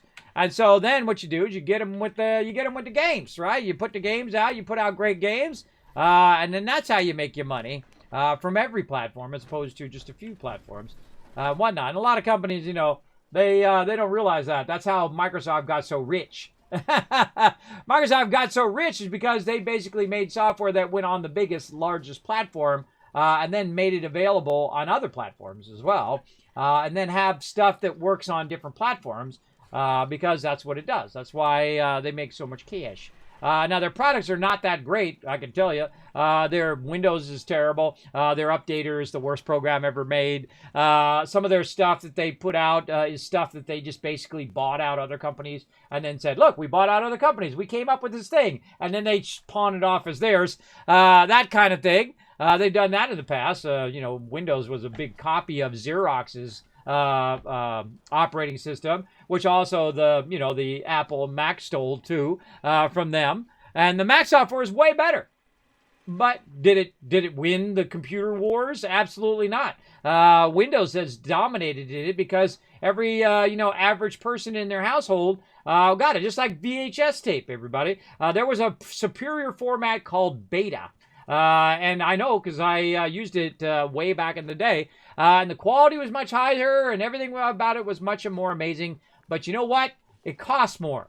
And so the fact that it costs more made it more of a limited audience. And so VHS took off because it was cheap and everybody could get one. And bam, took off and became dominant. And that's why Windows did the same thing. They did it for cheap. Kind of a cheap product, though. It's not the best quality product back in the day. I mean, it's way better now back in the day. But that's how they dominated. They dominated by that. And, of course, they had software that everybody needed to use. Did you know even the Mac had software from Microsoft way back in the day? And the reason why Apple's still around now, by the way, is because of Microsoft. Did you know that as well? Microsoft invested in Apple when it was in trouble back in the day. About $250 million. Non-voting shares, by the way, that invested in the thing to keep it alive. And then it went on to boom, skyrocket way past everybody else for a very long time because they got their mojo back. The thing about a company, everybody, it's got a mojo. It's got a vibe. It's got a feel to it. You got to have passion in your job. If you got a company and it was once great, The reason why it isn't great anymore is because the people who work there don't have a passion for what they love to do. Or you don't have people who've got the vision. Who've got a vision to make great products, right? That's what you need. You need people with great vision in everything that you do. You got your visionary people, and then you got your nuts and bolts people. People who sit down and make it happen. I'm kind of a mix of both of those things. That's how I like to be. Okay, so what do we got? We got to kill some level 3 legendary creatures. Just A? Oh, we got to kill A one. So only one. So we got to get an event going on here. What do we got? Path of Enlightenment. All right, we'll go do that. Let's go. Let's go do that one. Jumping to Path of Enlightenment. And try to kill some mobs here. Yeah, so there's a bunch of different modes. They don't own Konami yet. Yeah, that's true. Well, they got trillions of dollars in market cap. I mean, they could buy they could buy Sony if they wanted to, but they wouldn't let them buy Sony, everybody. There's no way that the government would let them buy Sony, because that would be like monopoly on the gaming industry, and they'd have a monopoly on it. But then again, you know, the last company that they broke up because of a monopoly was like the Bell Telephone, everybody. There was once only one telephone company when I was a kid. It was called Bell Telephone. If you don't remember that. And you know what happened when they had just one company that did the thing and that owned the rights to everything? Nothing. There was really no innovation. There was no pushing forward of everything. And then they broke that stuff up, and then you had a bunch of smaller companies that were competing again for the market because they weren't being pushed out so much by that one gigantic company that was dominating that particular thing. And then, guess what happened? Well, now we got cell phones. We got really a computer in your pocket. It's less of a cell phone and more of a computer. This thing right here is more powerful than some of the computers I used many years ago, probably even 5-10 years ago. Just this one phone, which is really a computer. That's what it is. It's just a computer that happens to do phone and your alarm clock and all the other thousands of things that it can do. That's what it does. And see, that's what innovation is supposed to do. But also, you've got a fine line too. If you break up a company that's jamming at what they do, then you can also stifle their innovation as well. So it's kind of like you have to find a good balance between one thing and another, right? Are they doing good works? Are they on an innovative role? Are they making products cheaper and better? If they are, then let them keep rolling on what they're doing, right? But if they become too dominant in a certain market, then they're stifling competition. They're stifling innovation, which is worse than stifling competition. Stifling innovation is the worst thing that you could do, because we don't get the cool flying cars and we don't get all the cool stuff that we should be getting by now, if you know what I mean. It got vaporized, but I don't know where. I don't know where it went. Over here. Nope. Finding these little fireflies after you shoot them is the hardest part. Again, I should probably... You know what? I should use the trick of... If I find one of these, I should do an AoE loot and see if I missed one of these. Because they got an AoE loot now in the game, which is awesome. And that AoE loot allows you to grab any of the stuff that you might have missed in that same area. I don't see any mobs here. Let's see. Oh, they're so close. 37 to 50. Alright, so here's what you do. R, and then take all. Boom. Oh, it's already over. They did have enough. Look at them go. The wise Mothman has come. Oh, the wise Mothman! You're like, Kismet, what the heck did I do? Ah, but if you look at your stats in here now, check it out. Wisdom of the Mothman, you're getting plus 5% XP. I got Kindred Spirit, plus 5% XP, and I should be having my food on right now, because guess what I'm going to get? You guessed it. 5% XP. Come on, get out of there. There's a frog after me. Dead? He's dead. So yeah, so I'm getting tons of XP bonuses by using all of these various bonuses here. Stats. So I'm getting 5 from Kindred Spirit, 5 from Wisdom of the Mothman. We got canned meats too, which is another one, Mama Doce's. That gives us 5%. So that's 15% XP going on right there. That's nice when you're trying to level up and try to get your daily done. Look at that. I'm already past halfway. So another great one. So the Lighthouse one, Mama Doches, and then, of course, Well Rested or Kindred Spirit, depending on whether you have an ally or not. All right, come on. What else we got? Man, sometimes you get on a server and it's just like dead. Dead. It's dead, dead, dead. I don't want to do any of that. All right, let's go do Protest March. That one's not too bad. All right, jump into Protest March. See if we get some better. We might have to jump server because this server seems kind of dead. There's not too many events going on. There was encrypted earlier, but it doesn't seem to be that much stuff. Speaking of Bell System, my grandfather was a Bell Systems engineer for 30 years. He retired not too long after the breakup of Bell. Well, there you go. He worked right at the right time. Perfect time. Yeah, if you guys don't remember that, again, there was one phone company. That was it. Yeah. Any one company dominates so much that no one can compete with them, then you stifle innovation. With a priority message. Because people are trying to outdo each other. It's a great example of way back in the day, and I think there still is. I don't know. Is that still a thing? What's the name of that? It was free something. Free. I forgot. Illustrator and free. God, what was the name? What was the name of that program? Not Microsoft. Micromind. Illustration. God, what was the name of that program? I can't remember it. There was Illustrator and then some other Freehand. That was the name of it, Freehand. Okay, Illustrator. I have not heard of Freehand in a long time. Let's see if it's still a thing. Freehand. Freehand program. Let's go look for it. Freehand program. Let's see if anybody still owns Freehand. Oh, Adobe bought them. Oh yeah, I forgot. Yeah. They used to be called Macromedia. That was the name of that company. And they tried to compete with Adobe. And they did a great job of it because what happened is Illustrator started getting better because Freehand would come out with a new feature. And then what would happen is then Freehand would get better because Illustrator would come out with a new feature and so on. And so that competition, they were competition for that market because this one had a feature that people wanted and this one had a feature for they wanted.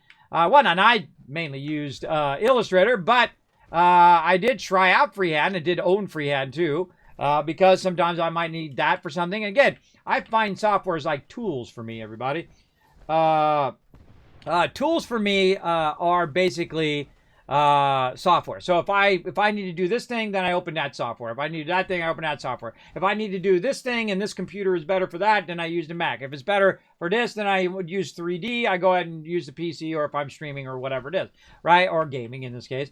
Whatever the tool is best for, then that's what I use it for. Just like you use a screwdriver and a wrench, right? You don't use a screwdriver when you should be using a wrench. It makes it way harder. Don't make it harder on yourself. Is this event over? Did we miss it? I don't know. I don't know what's going on. I feel like this event is over. Weird. All right. This server's dead. All right, we're jumping. This is a dead server. There ain't no events going on. I'm out of here. Leave team. Leave world. We need a server that's popping. Something going on that server. We need some events. We need some nukes. We need stuff. Yeah, so it's called Freehand. And I forgot. I can see that that it got bought out by Adobe long ago. Let's see. Yeah, so Freehand got bought by Macromedia back in the day, and I think Macromedia eventually got bought out by Adobe, because Adobe is huge, everybody. Back in 2005. There we go. But the cool thing about it was that there was this competition going back and forth. So you know who benefited the most? People like me. People like me who used that software and needed those features that was being added. And it really pushed both softwares way forward. Now, Adobe, again, is a huge company, everybody. And they have amazingly great products. That's why I love their products so much. and they're like, I use them like I breathe, like breathing now, everybody. I don't even think about it anymore. I can make anything in Photoshop pretty much that I'm looking to do just by either looking it up, on a YouTube video or the fact that I already know how to do it. I can just go in and do it that way. All right, this what do we got on this server? Oh, this one's got, whoa, hey-oh. A bunch of stuff on this server. All right, surface to air. Let's go. Let's pop there, and then we'll start a. And then we'll start a group. Oh, there's my camp right there. That's a good shot of my camp. So there you go. It's over. Yeah. So yeah, again, that's the thing about competition is that it spurs that innovation in things, right? Why do you think it took so long for us to have reusable rockets? You know why? Because there was no competition. You can't compete against the government, everybody. I don't think so. You can't, you know, they're not going to let me build a rocket in my backyard. One, it might blow up and kill everybody in the neighborhood. But also, two, that, you know, they don't want the competition. But mostly for the safety concerns, I'm sure. Because, you know, even if you had the money to build your own personal rocket ship, you know, they want to make sure that the public is safe. All right, come on, be a 3-star. Nope, 2-star. Well, we'll take a 2-star. One of the cool things I like about this particular quest is that sometimes you get a bunch of legendary. A bunch of legendaries that come in. Ooh, he likes TARDIS. Behind the tree. Get over here.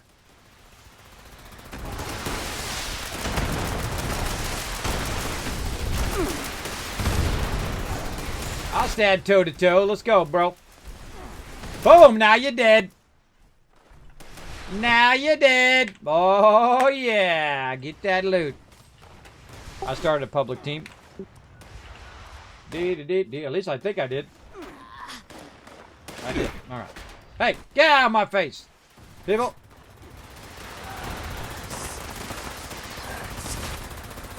Get them all lined up. Shoot them in the face. Whoop.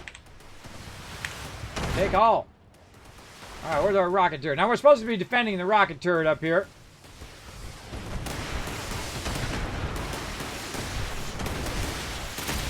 This one's like not, it doesn't require like a lot of game mechanics. You just stand here and make sure that the thing doesn't get broken for too long.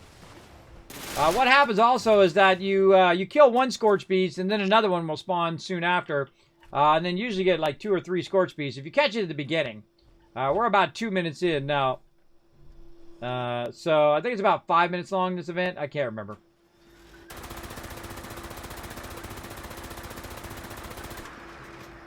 Aha, they're on fire.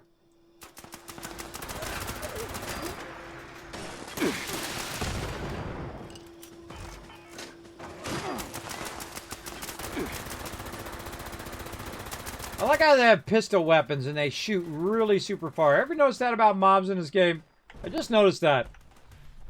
Like, if I tried to have a pistol weapon and I tried to shoot him from that far, I feel like it wouldn't be working. Where are you hiding? There you are. This is what I use VATS for. I don't really use VATS for VATS. I use VATS to find out where the heck the mobs are hiding.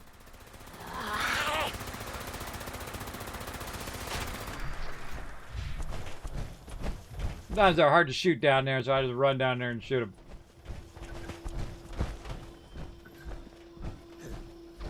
Come on, where's our other scorch beasts?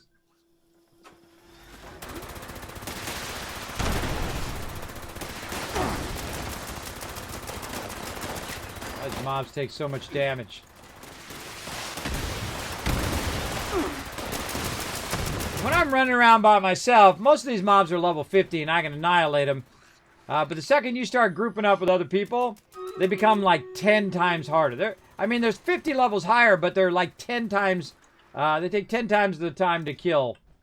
For some reason. I don't know why it scales up so much. That's just the way it goes. Hey, there we go. Another Scorchy. Oh, this guy's toast.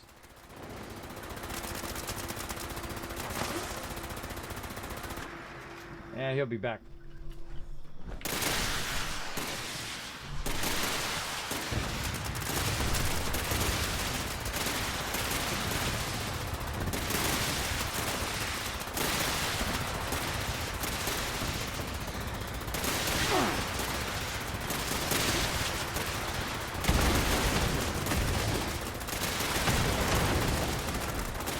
Oh, you're dead, bro. Toast. Hey! What do you want?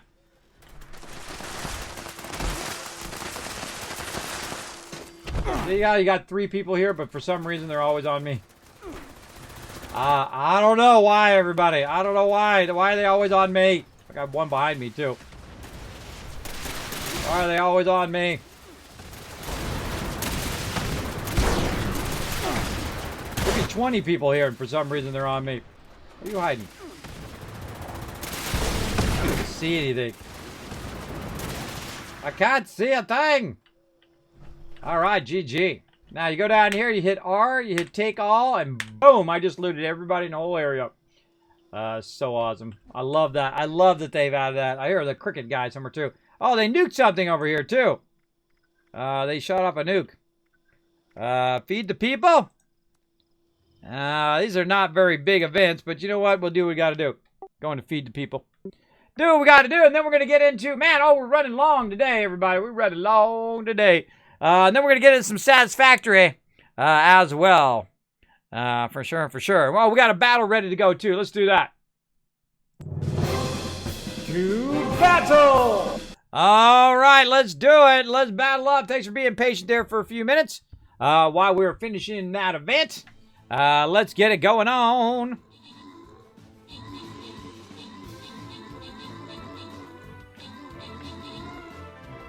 Sometimes it teleports me in the most awkward spots. It literally teleported me when my face was sticking in the wall.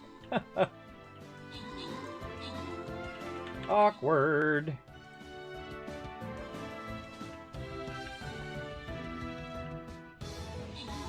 Mowing down some liberators.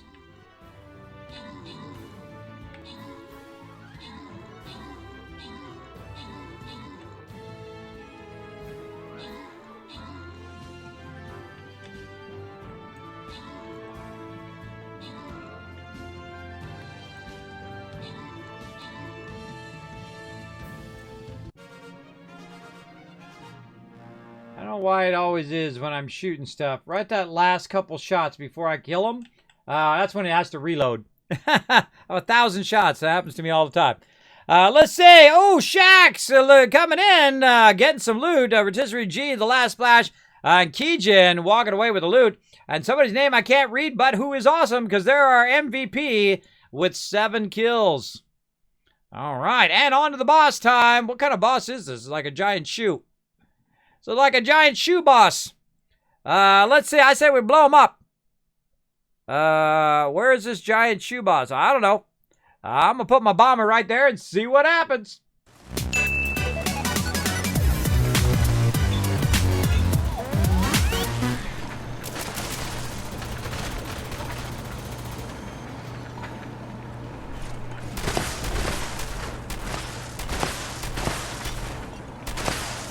I like to knock the mobs away from there. This way it lets me know whether there's a mob there or not. I go up here today. I like to stay at a different spot, so I move around each time. Sometimes I'm up here on my little perch. Oh, I should go over here on my little perch. That's my new favorite perch over here. I never even knew those were up there, but I probably played this game, I don't know, hundreds of hours, thousands of hours. I can't even remember. But never once did I notice that there was beef stock up here. That's part of the starting quest that you do. All you really need to do is just sit here for about 5 minutes. Then you get more of that plus 5% XP food, which apparently lasts for about an hour. And then you're good. So we're going to try to get some events going on here. I need to kill a level 3 legendary creature and repair a bunch of weapons and armor. And so I need to get these weapons and armors. Hopefully they're damaged. Oh yeah, there's some of them are damaged. Try to repair them. And get back, and then we'll just get rid of them. Somebody repeated. Somebody finished the quest.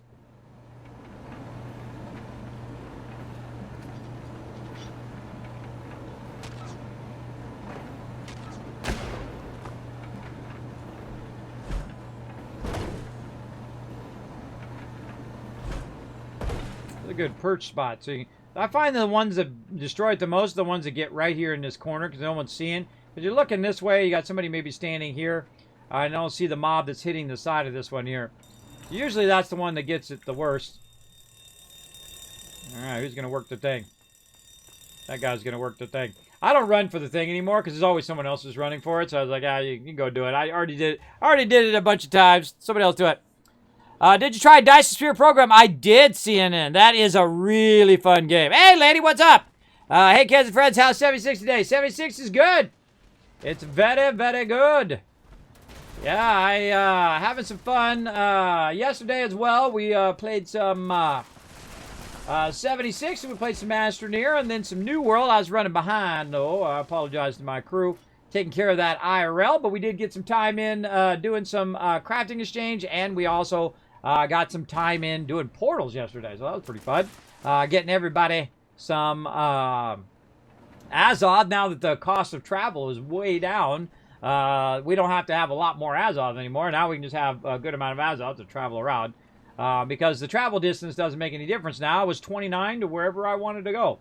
And that's awesome, because that Azoth was a huge burden. It was a huge burden of, you know, every day or every other day you had to stop what you're doing and go run portals to get Azoth, or maybe you went out and collected a bunch of resources to get more Azoth. Especially if you're a crafter, man. If you're a crafter, that's some painful stuff. And so, yeah, now that I haven't done any crafting, now's the time to do crafting, because now I'm going to have plenty of extra Azoth instead of burning it all just on travel.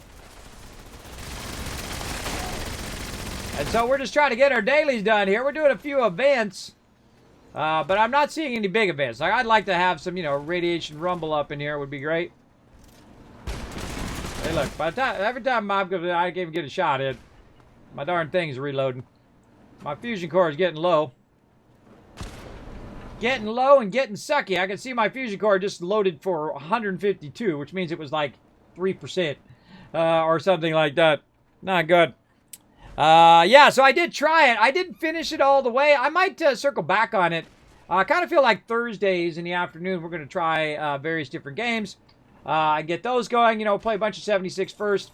Then for an hour or two Thursday afternoon we'll play a random game. And I'm not even going to put it on my schedule. It'll just be whatever I feel like playing that day. I think I might play some Breakwaters again tomorrow. That's a real fun game. They've actually improved it a lot. I don't know if they've improved the multiplayer. I kind of feel like when they really got that multiplayer nice and solid, I'll try it again. But just been playing the single player a little bit. We started a new game last time. And just been trying to walk through it a bit. I love the game mechanics of it. I think it's got a lot of potential. It's just an early access game.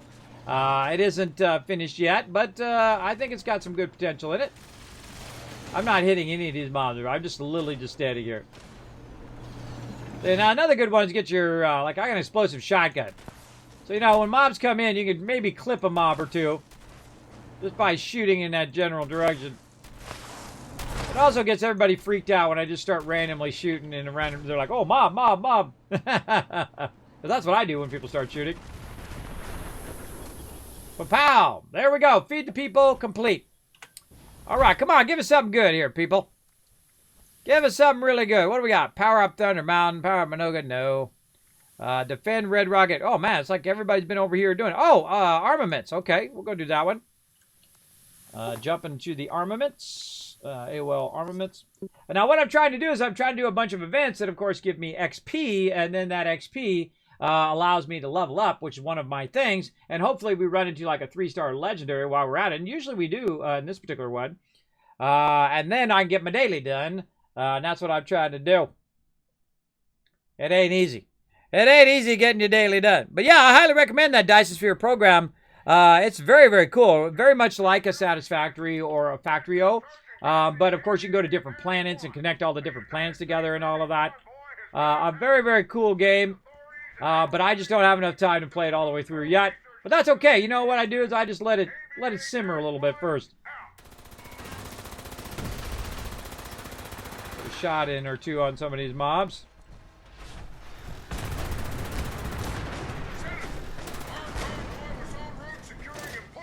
I'm gonna need some fusion cores. We might have to do some fusion cores as well. Now, I did test a theory of mine that I could... oh, let's start this up because we ain't got much time. Sorry, bro. I'm going to start this up. I did test a theory of mine that I could set up all of my Fusion Core collection where I, take over all the power plants on my personal server. I log out on this machine, which is my gaming PC, and then I log in on my streaming PC so that I can do other things on this PC, like the ability to, play another game. So I can play like Satisfactory while I am collecting fusion cores on my other machine. And I might try that today. We'll see. We'll see how it goes. We might try it. We might, set up some fusion collection and then put it on my other machine. Because now, of course, it may cause my stream to lag and all of that stuff. We'll see how it goes.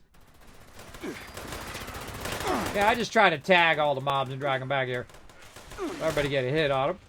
This is your moment to show Uncle Sam what you've got. Good luck. Stay strong. And hopefully we get... Hey, Shred coming in. What up, Shred? I like to tag all the mobs over here and, aggro everything under the sun. Blast all the cars. Or why I'm always out of fusion cores. Could be it.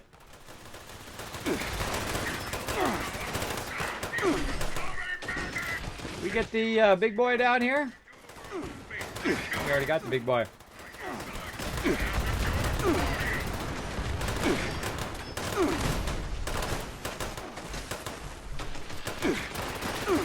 Oh, these mobs are so tough.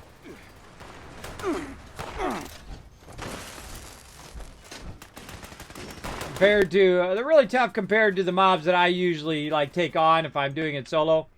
I mean, they take a lot more damage than if I was solo running it. Again, there's usually like a 3-star legendary that pops up. I'm gonna try to catch him here. Hopefully he doesn't get one shot. There he is. And so what we do is we use this thing for legendary. Right here. We don't do the come over here like he's doing. We typically do like, hey, our target is here, your 3-star legendary is here. Get a hit in on them. And once I get a hit in on them, and I see everybody that's kind of got a hit, then we wipe them out. Alright, I'm going to have to go pepper shaker. Thing didn't even spin up in time. Alright, there we go. There's our 3-star legendary, hopefully. Did that count?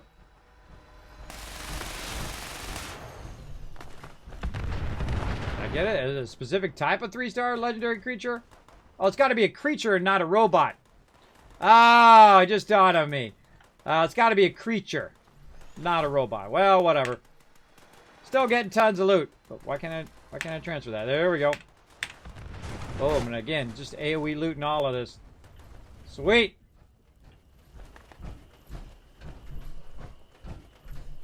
It's still going to give me some XP so I can get my thing, but it's got to be a creature.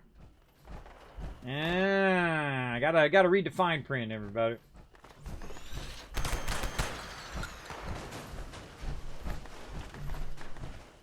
All these mobs annihilated. Oh, another one. There we go. Moose got it going. I'm a coming with my slow, overburdened butt.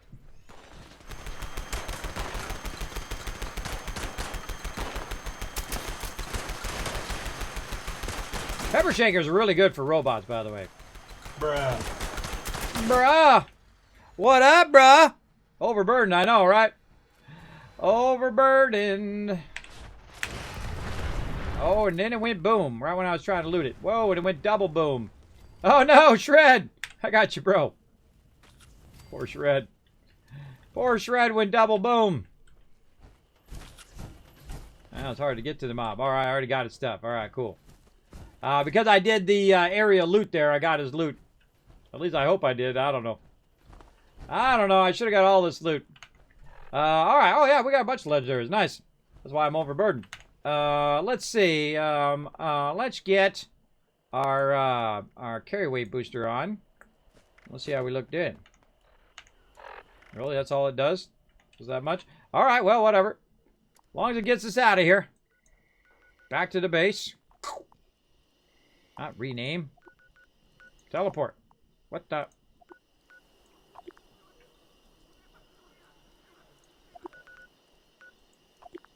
Huh. Says blocked. Somebody blocked my... Did I not see that they blocked my thing? Apparently, there's somebody's camp in my way. Sorry I missed last night. Started watching TV series with the hubs and we lost, lost time. Yeah, it happens. It happens. No worries.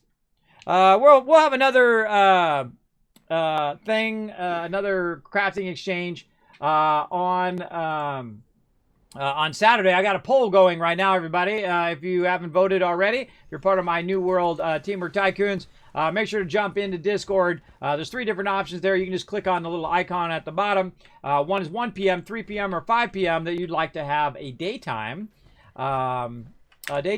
poll for the thing and the stuff and the thing. A daytime, oh God, my brain just went off. Daytime crafting exchange. There we go. I got it to work there finally. And it has trouble. It has trouble. All right, I got to get out of my gun, get out of my power. I'm going to turn my light on and off. I don't got my base, so I don't have all of my stuff to repair all my stuff, but that's okay. I got a weapons workbench right here. Modify, repair. I don't really need to make it fancy anyway. I just need to repair some stuff along the way. So let's go ahead and inspect, repair that. Why can't I workbench repair? Item does not need to be repaired. That's why. Let's get this one. Now, this is one of those things you want to be doing all week long as you get stuff. And just, even if it doesn't look like it needs to be repaired, try to repair it anyway. And I just look and see if it has an opening there. See, like, that one's nice. And grenade launcher. Oh, yeah, these are all broken. Awesome. I like my stuff when it's broken, when I need it to be broken. Let's see. Multi-purpose axe. And not that one. Nope. Nope. Nope. Nope. Nope. Nope. I just go, jump back up again. It's trolling me there. Jump back up when I was in the middle of doing that. I just try to go down the thing, and when you do it, it jumps you back up. Resolutionary sword there. So it should keep you where you are instead of... I guess you could do it by damage. That'd be good. One more. Nope. Let's just scroll down until we see something that's broken. Oh, right here. There we go. Done. Cool. Now I don't have to do that for the rest of the week. Exit. Whoop. Oh, boom. Look at that. Oh, so close. So close. Now I can get rid of all this stuff. See, what you want to do is save this stuff, you know, after you do a battle and after you collect all this loot from various different mobs so you can repair them to get the daily done, or in this case, the weekly done. And then just scrap it all. Ooh, polymer combat. T51 left leg. Very nice. I just scrap all that stuff. If I need it, I'll go make it. So we scrapped that stuff. We got legendaries to trade in because I'm out of legendary script finally after forever, which feels like months and months and months and months and months and months of trying to get my legendary script back down again. Now we can go get some more legendary script. There we go. See, now I can go for like every other day as opposed to trying to do have to trade it in every single day. And that's what you really want to get into, that point where you not always have to do it every single day over time. All right, so that's that. How's my weight looking? We're at 198. I don't have my stash box. I can use this one. What else we got? Grenades, armor. What's weight? I bet you it's food and drink weighing me down. Yep.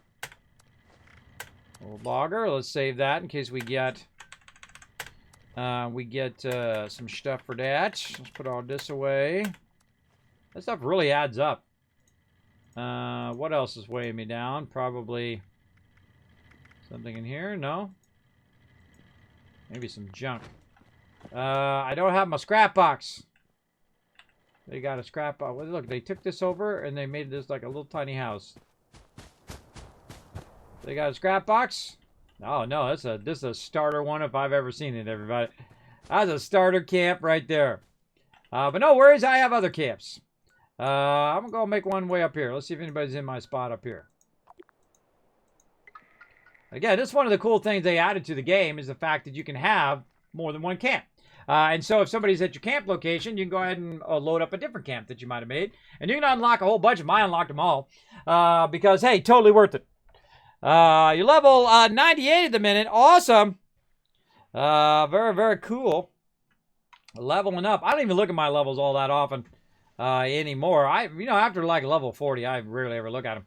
Oh, wow. I haven't been in this one in a while. So this is my lead and junk extractor. Over here, let's grab it. You can see over here I got my vendor, anything I need to repair. Oh, line in the sand. Ooh, that's a good one. And then up here, you can see I've made another one of my towers. In here is kind of cool. Got the thing in there, right? To close that back down. Got the thing running the stuff down here, which is the lead extractor. Right? I like making cool little fun stuff like that. That's, like protecting the things and whatnot.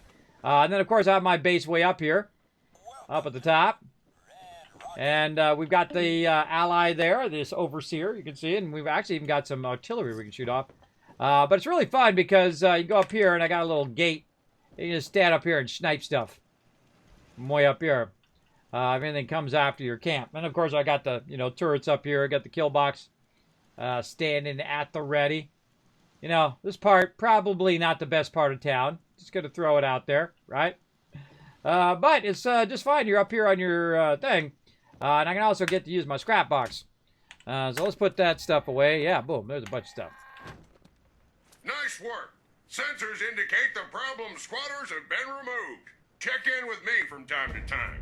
I may have additional assignments for you to carry out. I hate that quest. It pops up when you don't want it to. You don't care about it. You don't want to get it, and it pops up. All right, maybe we'll get a 3-star legendary creature out of this. Maybe we'll get a Scorch Beast. Look at this shot. That was pretty cool. I forget whose camp this is, but this is all the Untouchables. I think that... Whoa! Holy mackerel. I just about sprayed water on myself. No, I did. All right, awesome. A little bit. Holy mackerel. That's a problem. Because I felt like I was falling. Oh, God. I hate that feeling. I felt like I was falling. I started grabbing the water to keep it from dropping.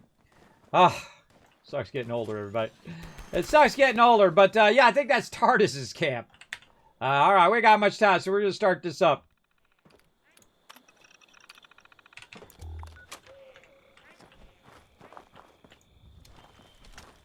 All right, let's do this. Taking the high position on this one. I even have my power armor on. Just dawned on me. I don't even think I have my power armor on the whole time. I got it on now. That was your cap. I thought so, Tardis. Considering you're wearing the untouchable thing right now, so. That guy's wearing a dress. He's wearing his outfit from the park. That's what that is. That's your park outfit that you do that park quest on. This pepper shaker ain't gonna be enough, everybody. But you know what? We'll just shoot it till we're out of bullets.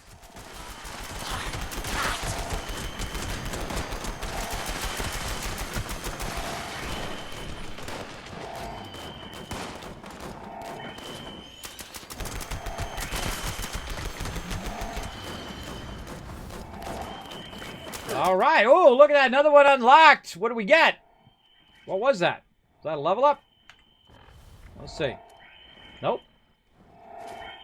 I don't know what I got that for. Maybe for getting enough XP to go to that next level.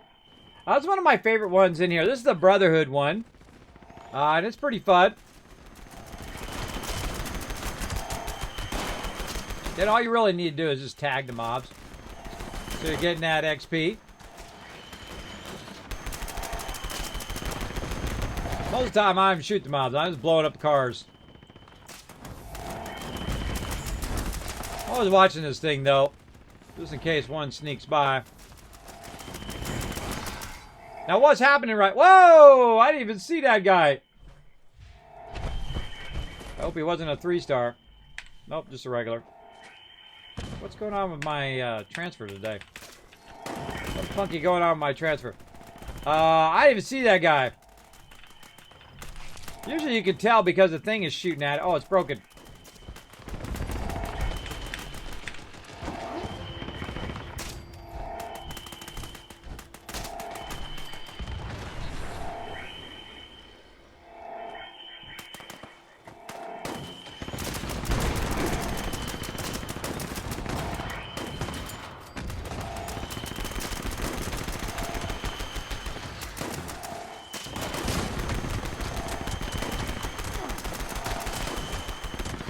See, most everybody has like one-shot ability in this game now. I know they're all in the meta set, so they one-shot everything. Me, I don't one-shot stuff. I just get a hit on it and go with that.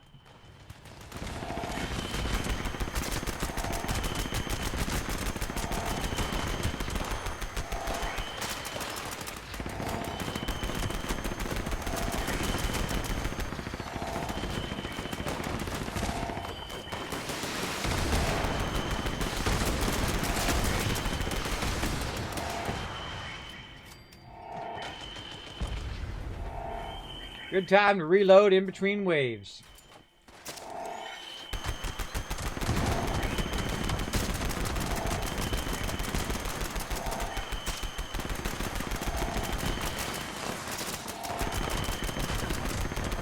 Gotta get in a hit or two before they get one-shotted.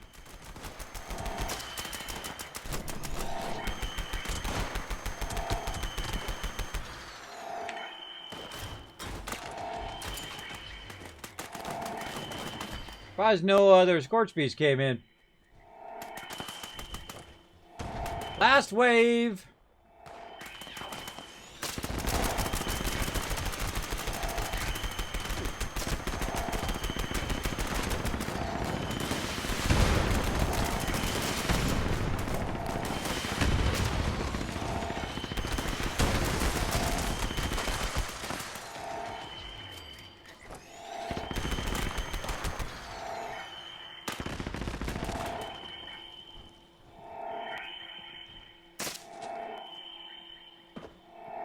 Too easy.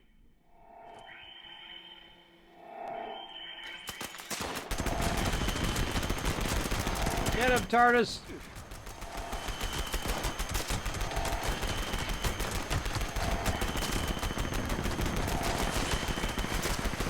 I don't really focus them unless they get real close to the thing.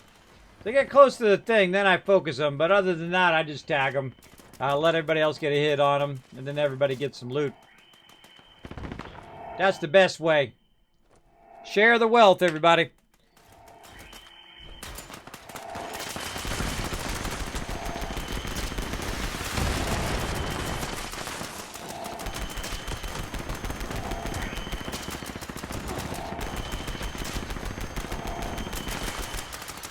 That's one moving up in the bushes. What amazes me is you got all these people and some of them make it into the center. Right, that's what amazes me every time. All right, line in the sand done. Ad Victorium, everybody. Got that one going on. Oh, and 2 fusion cores. Cool. I can definitely use that. Now, here's my favorite part now, everybody, is to run out here. Well, this is always my favorite part, is the looting. But my real favorite part now is the take all function. And just like, boom, and then just looted all of that for you. You don't sit there and loot every individual mob anymore. It's awesome. Looted all this in here, too, for me. Now, sometimes it doesn't get them all, so make sure that you do go back and give it another go. Like that. Sometimes there's too many nodes, or you were too far away from that particular node or whatever.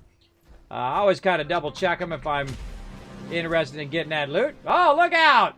Oh, look at you playing with little dog meat. Little baby dog meat there. Thank you very much for the follow. Let's see who that other person was. JNX coming in, showing some love. Appreciate it. All right, blowing it up. Got it going on. What else? Man, I still didn't get that, and I still didn't get my level up. Oh, this is a struggle today. Oh, God, so close. So close. Come on, give us like radiation rubble or something. Come on, come on, come on, come on. What do we got? Dogwood die-off. The one that never gives you anything good. You know what? I'm going to go pop over here. I'm going to activate this camp. I'm going to pop over to Kismet box. That's what I'm going to do. See if I can find a 3-star out there. I'm going to pop over the Kismet box. See if I can find a 3-star out there by where the Scorch Beast usually spawns. I discovered after we killed those robots that it's not robots. It's got to be a 3-star creature. Not a robot. All right, this is called the Kismet Kill Box. It's one of my signature things that I do, everybody. Look at her. She's a beauty. She throws down. Oh, there's a 2-star ghoul. But it wasn't a 3-star. Ghouls actually count as creatures. Oh, yeah, look at it. We got a lot of friends. Now, what they do is my turrets, of course, are helping me eliminate all these mobs. And one of the cool things, see how they got slowed down there? And that's because my gun... oh, nice. That my gun is a shotgun. And it's called the Pepper Shaker. And the Pepper Shaker shotgun shoots a lot of bullets, like 200 bullets as a shotgun. And then what it does is it cripples them. And so they get knocked down like you saw. And it makes it super easy for me to then finish them off. Here he comes. Come on, get over here. Now, what this is basically a Scorch-Beast landing pad. So what we want to do is have these Scorch-Beasts come over here, land here in the center of the landing pad, and then the turret shoot them while we shoot them and wipe them out. Also works great for the Scorch-Beast-Queen, though it doesn't do much damage to Scorch-Beast-Queen, but it definitely helps you when a whole bunch of mobs come running at you like that. Get over here. I hate it when they land really far away. I'm not running after you. I'm not running after you. You come over here. I hate running after mobs. I don't do it. I don't do it in MMOs, and I don't do it in RPGs. Which is this. He wants to come over here? Fine. If not, too bad. Alright, I was hoping something would pop up, but that's a big fat no. Big fat no on that one. What do we got? I got a breach and clear, I guess we could do. Man, we are hurting for events today. I'm suffering from the radworms. Oh, no, we can't have that. We can't have the radworms. No, no. Here's a disease cure there. That ought to solve it for another 2 seconds until some other mob hits me and I get some other disease. All right, not really popping out here either. All right, fine. I'm going to go ahead and find... Let's do a breach and clear. Let's go do that. Oh, hold on. Hold on. Oh, okay, wait a minute. He decided to come over here. He wants to give me a hug. Watch your kill box in action. Come on. Land down here, bro. I can tell they're about to land when they turn and they kind of stop their momentum. That means they're going to land, but he's not even going to make it. There's that level up I was looking for. Now I just need to find a 3-star creature. Oh man, my transfer thing is messed up. My transfer thing is really screwed up. Sometimes when I roll over it, it doesn't let me grab the loot. Alright, all I need now is a 3-star creature to kill. Anybody know where one's at? Let me know. There's one on the bridge. Where's that bridge at? It's over here. Over here by Thunder Mountain. I'm going to pop over Thunder Mountain, see if I can find that 3-star that's sometimes on that bridge. Okay, while we're teleporting, let's do this battle. Whoa, 100 units! Oh, look at that! 1,000 kiss cats for you guys. Let's go! To battle! Now we're talking. Now you guys are firing it up. I'm impressed by all of you. Look at how many units you guys put down. You guys are crushing it. Let's get you guys some loot. Let's do it. Let's get you some sweet, sweet loot. And now you got some kiss caps, so you can use those kiss caps for getting some loot as well. Potentially here in my stream. I'm going to go look for this 3-star while you guys are battling out with all of those guys. Gotta get up on this bridge. I don't have my jetpack, so they can't take the easy way.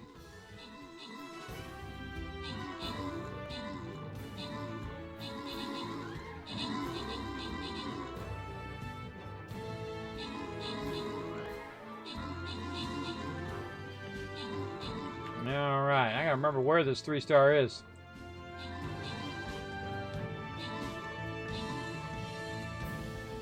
I think right there. Maybe.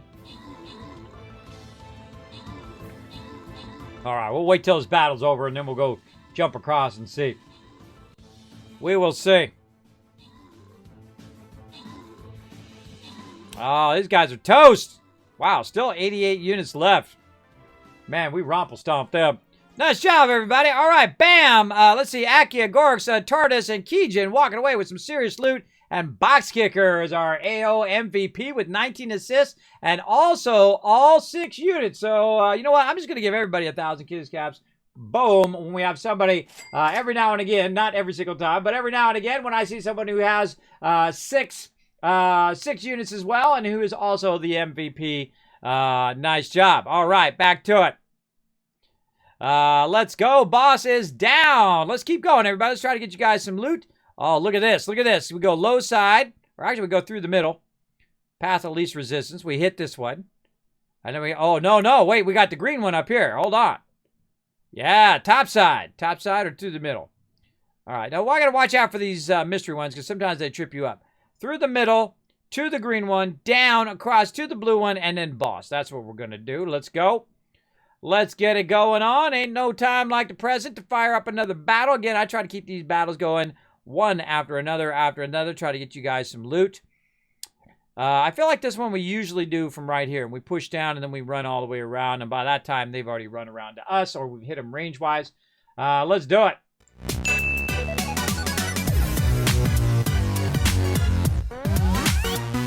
All right, I'm up on a bridge, as you can see over here. An overpass here on top of Thunder Mountain. And sometimes there's a big boy around over here. And let's try to jump across and see if I fail.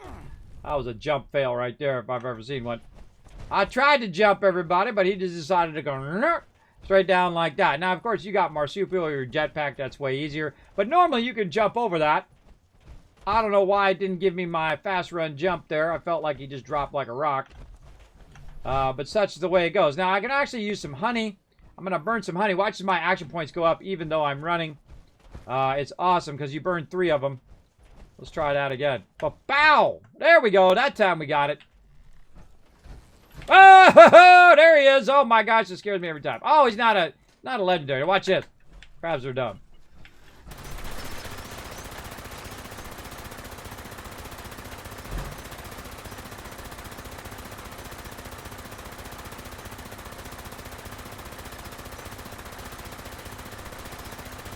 All I gotta do is just keep hopping over this thing. And now I'll just keep running around the long way. Whoa! I've ever seen it go that way before. All right, now sometimes that guy is a 3-star, but apparently today it's a no. It's a big fat no today. All right, well, man, let me just wander down the road here. I'll wander off into the forest. I'm sure nothing horrible is going to happen when you wander off in a dark, spooky forest. Dark, spooky, radiated forest. Let's go see if we can find a 3-star. Man, the chance of me finding a 3-star randomly, just by walking around, is going to be pretty tough. Oh, sometimes there's a bunch of mobs out here by this lake. I'm not seeing anything. Best way to find out is hit Q and rotate around.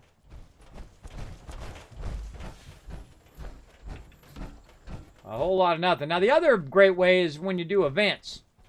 Then you might hit a 3-star, especially like if you were doing the Radiation Rumble. Yeah, look at this Wendigo. It's not even showing up in my my bats. Wendigos hit hard and they hit fast. I'm gonna melt this dude. Like that. Give me that loot, Wendigo. Alright, not a 3-star.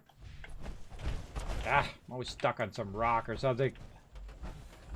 I'm always stuck on something because you can't see what's down here below your power armor. And I'm always stuck on something. Even when I'm not in my power armor, sometimes I get stuck on stuff. Alright, I'm finding a whole lot of nothing out here, except for a few mobs there. Hello? Like a little house out here in the middle of nowhere.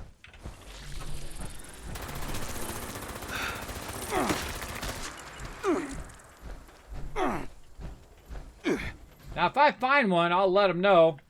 And bring the crew out who might also need it for a daily. Really, I'm just on the hunt for it now. A lot of nothing. I'm looking to see if it's a legendary when I'm shooting it.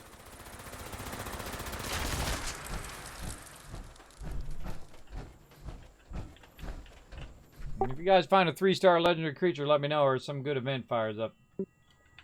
I just try to find it. Man, we're going real long today. Real long trying to find ourselves a legendary creature here.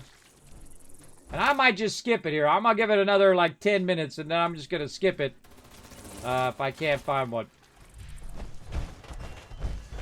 Because, I mean, if it's too hard and it takes you like 10 hours to find that one thing, then forget about it. Now, there's also this power station down here that has these death claws. that we could try, but it's probably not going to be a 3-star Deathclaw. But let's go try it anyway. S.p.e.c.i.a.l is the only 3-star I can find. What's an S.p.e.c.i.a.l? I don't know what that means. I can't unravel the acronym in my brain right now. Let me know what it is. Now, if you're looking for a Deathclaw, usually there's a Deathclaw over here. And he's just a regular Deathclaw. You know what's more deadly than a Deathclaw? Are these stupid ants. Oh, look, I crippled him. Ah, yeah. See, I also have a crippling effect on this particular weapon.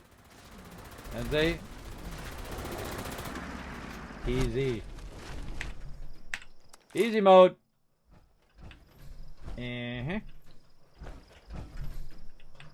Nobody else. We're out here by Watoga.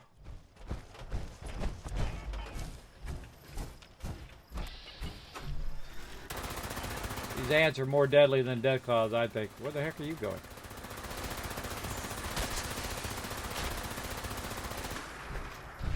Good to stay out in the open, too, because that guy will be back. The other one, there's a second one somewhere. He'll be back, and he'll be after me. So you want to stay out in an open area like this. So when he does come back, you can fight him off. All right. Legendary. The Queen. Oh, the Scorchbeast Queen. That's what you're trying to say. I mean, we could shoot off. I guess we could have shot the Scorchbeast Queen earlier, right? Campfire Tales. Oh, wait, there's one. Let's go do that one.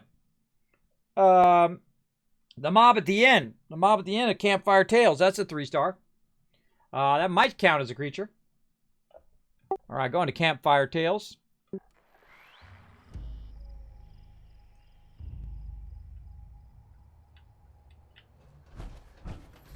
All right, God, it turns me around sometimes. I don't know where the heck I am. Way down the hill.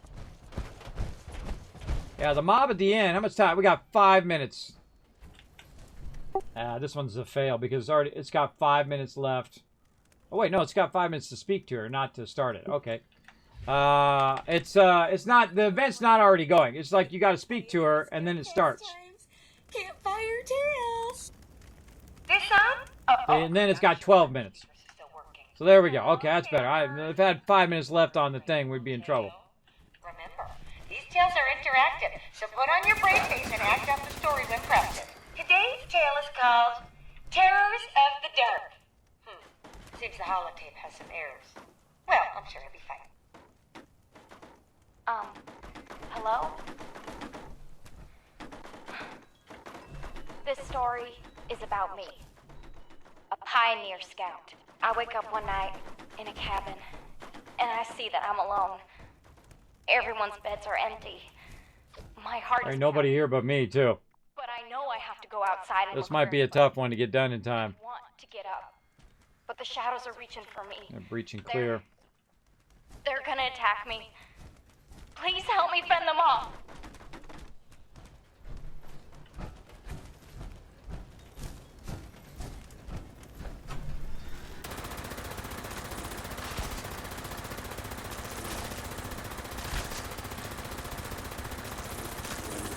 See this thing, it's so foggy. It's so froggy. Paco's here to help. Get him, Paco.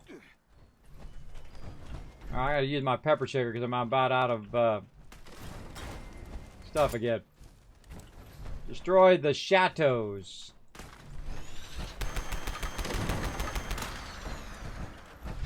Alright, where's the other one? Down this way.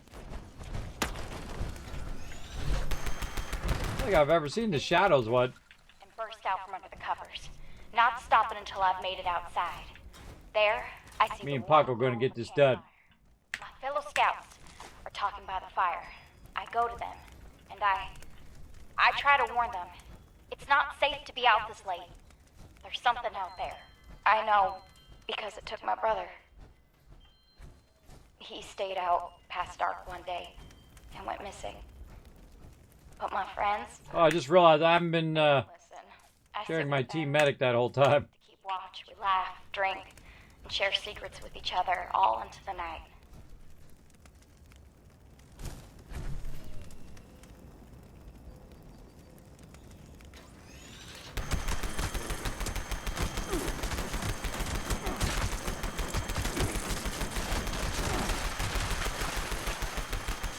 always one behind you.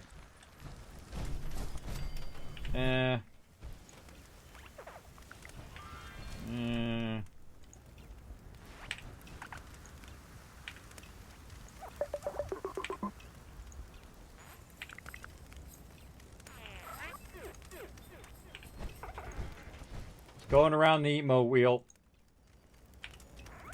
As the night dwindles on. We didn't say one at the same time. That's funny. The encroaching darkness. I try again to warn them that the dark is dangerous, but no one listens. So I go into the forest alone in search of firewood.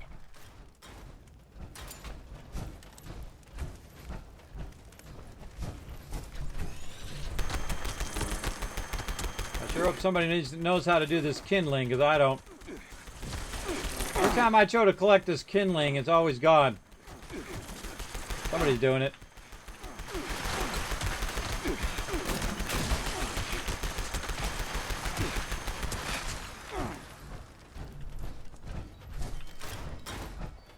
Yeah, Monkey God's on it. Get it, Monkey God! It's supposed to go this way. Here, where is it? Somewhere here. I don't know where this kindling is. I have no idea.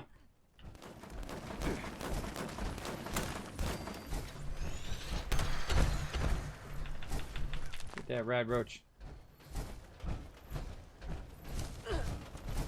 And there we go. Eyes on the ground, find enough wood to rekindle the fire.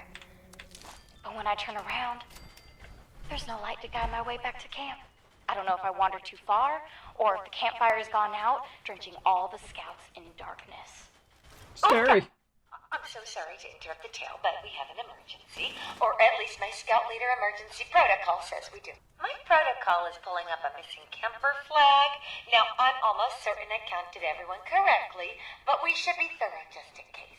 If we can't find our shadow camper, let's look for traces they may have left behind. And remember the buddy system.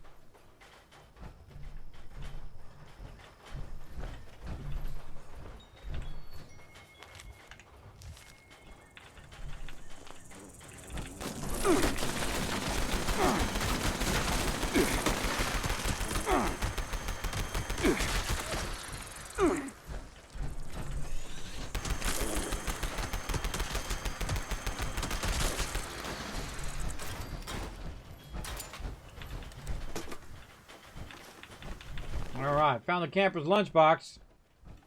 What you gotta do is go in and out of each of these houses. Usually that's where the stuff is. One of these things, I don't remember. Camper's backpack. I just grab everything. And get it in there, Paco. Camper's Lucky Charm. And I forget where the other camper stuff is. Down the hill, maybe. I'm overburdened. What a surprise to no one.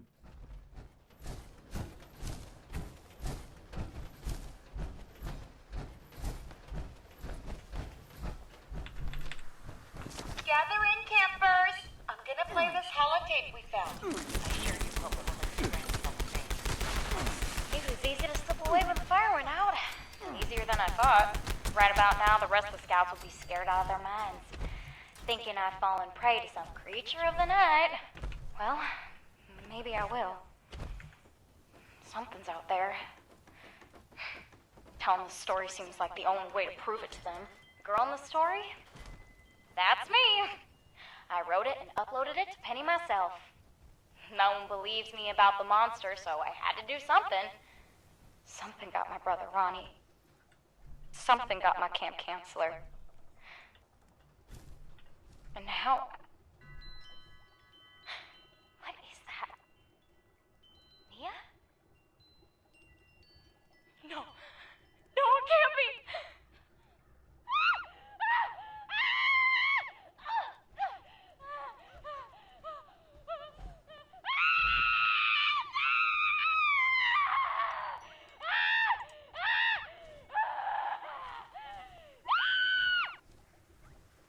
Everybody's doing it.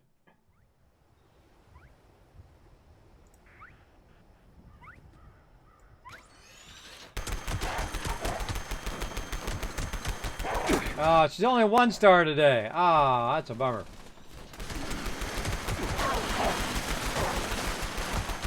Try to drag her over here. Everybody get a hit on her.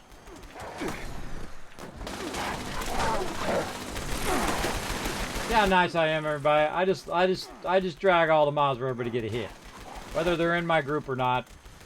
This way, everybody gets the loot. That's what's important.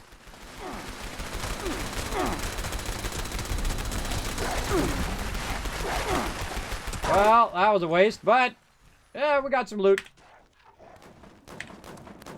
It's just so nice to have campers scampering around here again.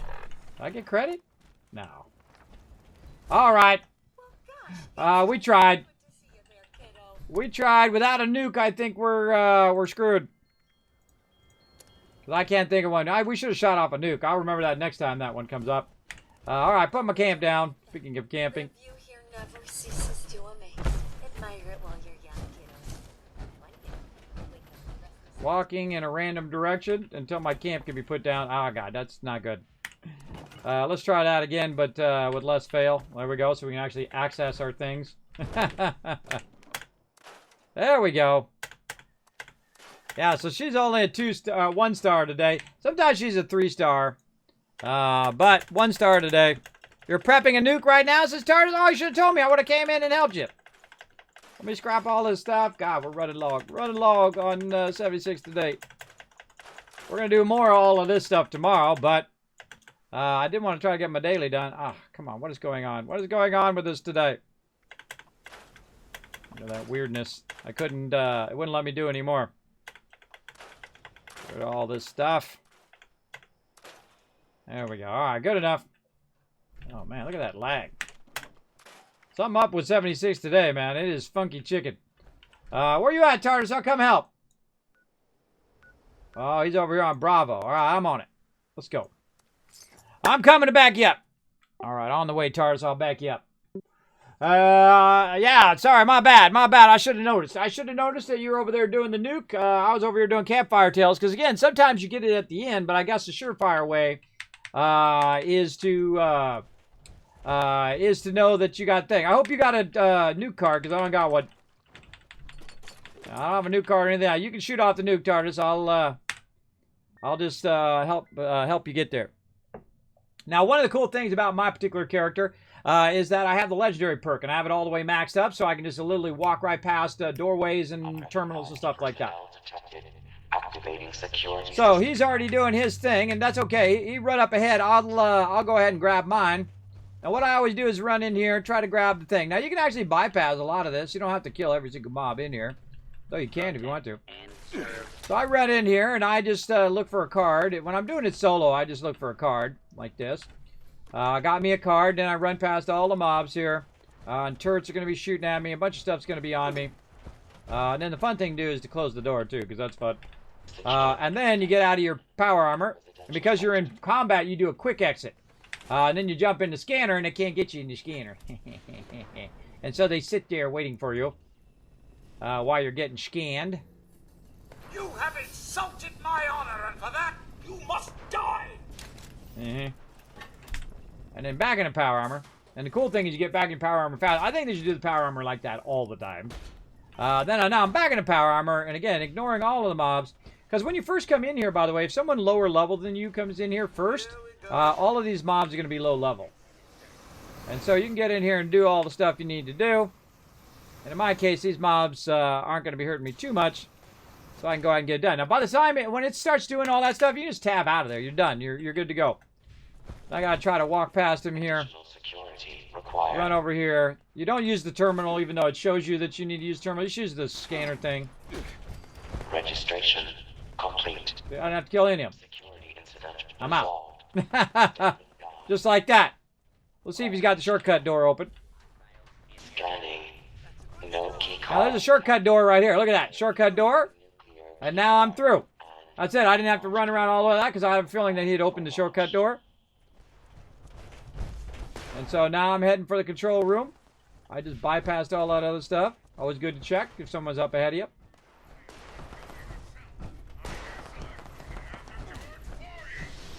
Then I don't know. I don't think I can control anything since it's already to the room. And so now I'm gonna get over and help him out because this is tough because you got a bunch of mobs coming in, a bunch of other mobs killing them when you're not looking, like this guy right here. He's shooting that guy over there. If you have at least one other person, this is way easier because one person watch one side while the other. Oh God, there's an assault run up there at the top. All personnel to your station. Launch control. Two assaultrons. Now, the great thing about my pepper shaker is it knocks these assaultrons down. Look at that. Nice. Open and identify yourself. And then once they get knocked down, you know what they do? They do this. I don't need to shoot them anymore. Come on, do your thing. They blow up. So once they get to a certain health, they'll just blow up. Now we got to replace our chiefs here because they're getting owned.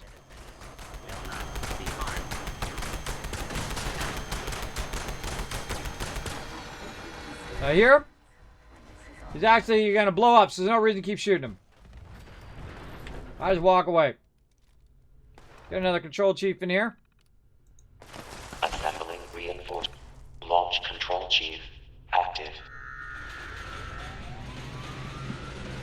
Oh, and he told me in the chat the back door is open. So awesome. I assume so. All right, so we're going to get our guy back there, and he's going to walk over here and hopefully speed this up. He's almost done anyway.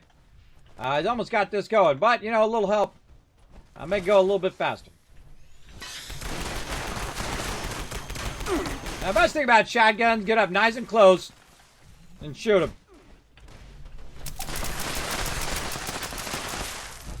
Great thing about shotguns. Now, again, you got to keep your eyes on all the mobs in the center here. And I think by the time we get any of these other chiefs out of here, I think it's going to be over. But I'll keep them coming in anyway. And see, also the great thing about having two people doing it Telemetry officer active. is one person can be like watching out while the other person is bringing in more chiefs. You got one person on one side helping out and whatnot. And this is already a win right here. You can see the prep's almost done. Launch prep complete. All systems nominal. Standing by for final authorization. It's all you, TARDIS. Do your thing, man. Always have my crews back, everybody. Watch him launch a nuke. Let's watch him do his thing. So I don't have to launch a nuke every time, everybody. It's okay. Let other people have some fun, too. Launch a nuke, super fun. Doing that whole, like, collecting all the little codes and stuff, super stupid. bad game mechanic. But, launching nukes, super fun. And I think I already have the kill box up, too. I do. I still got it up. All right, awesome. Let's see if he launches it properly. And he did. Look at that. Perfect actual launch. Like he hit all those points at the same time. Nice job. All right, teleporting to the kill box. Let's go. Because I'm still in a little bit of combat, you have to wait. You have a cooldown thing that makes you wait. But other than that, pow, we are out of here. Out of here.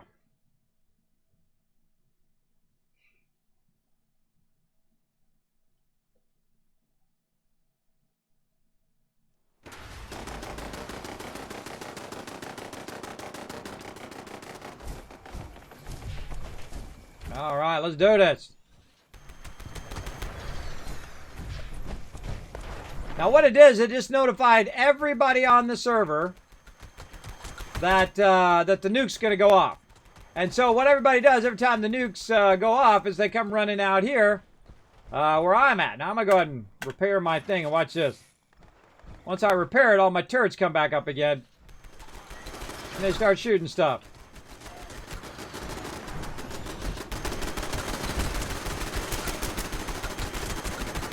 And again, this is their purpose. Their purpose is to draw your attention to mobs, to drag mobs over here. And to get them to land right here in the landing pad. Now, one of the things that happens when you're out here is the fact that mobs, you're in the bushes. So all these mobs are hiding in the bushes. You can't see them. Bunch of bugs and whatnot on you. And so you're trying to kill the mobs, but you can't even see them because they're hiding in the bushes. So that's why I made this nice big flat platform to shoot all the baddies. And let's see how big of a turnout we have. We got 1 more minute on this nuke.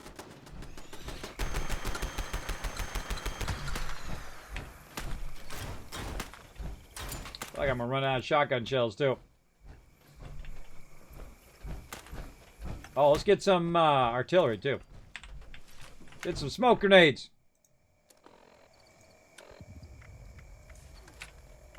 Get that at the ready.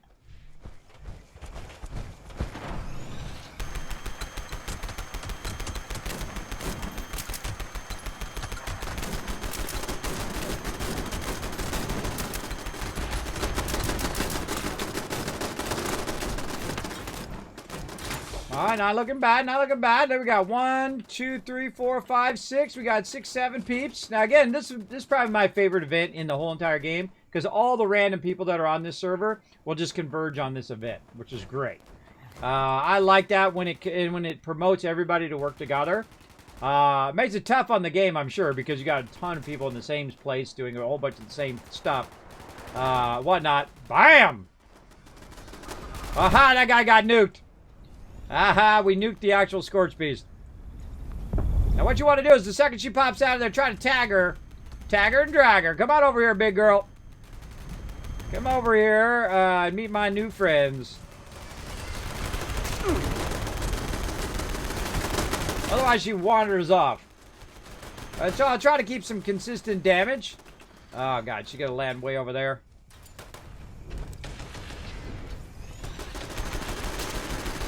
Landed over there somewhere.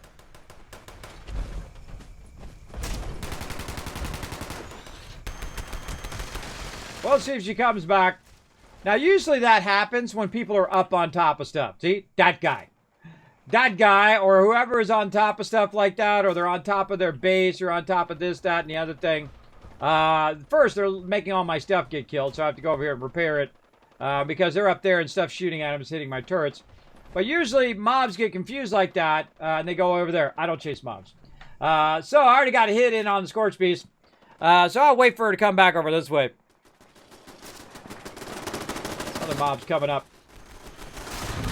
Wendigo.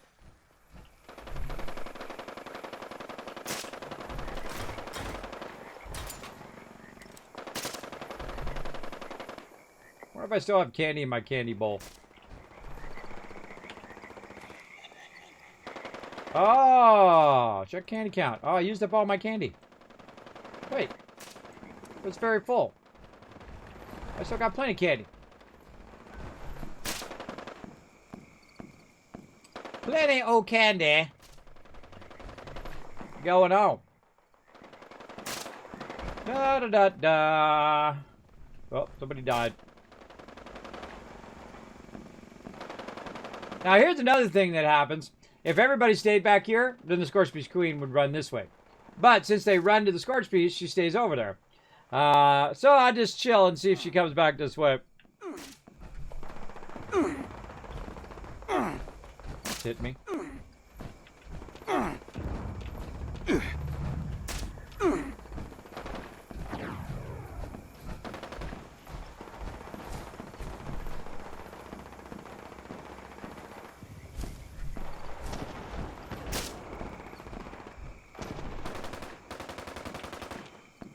I hear a mob, but I don't see it.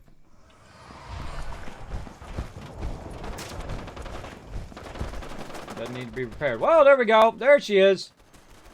Come here to Big Daddy. Come here and give me a big old smooch.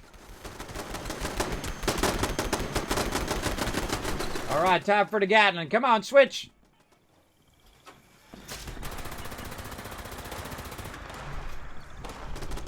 Come here, Big Mama. Oh, and there she goes, landing right in front of the kill box. Let's go, baby. Yeah, I got 1 fusion core left, everybody. That's it. Actually, I don't want to use it because I want to save it. Lose your shotgun. I could use some fusion cores, that is for sure. Maybe we'll go into fusion core collection mode after this. I was about to throw down some artillery.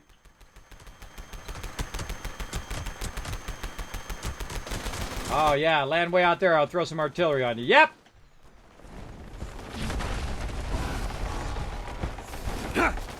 What? Throw it! There we go.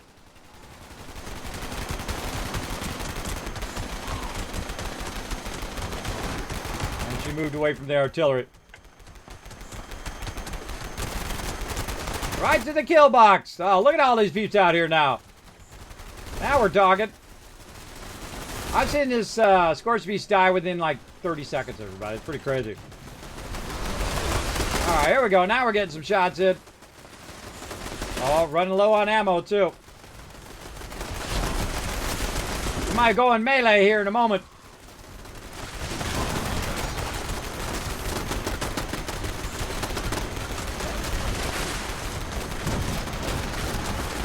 When it starts firing off.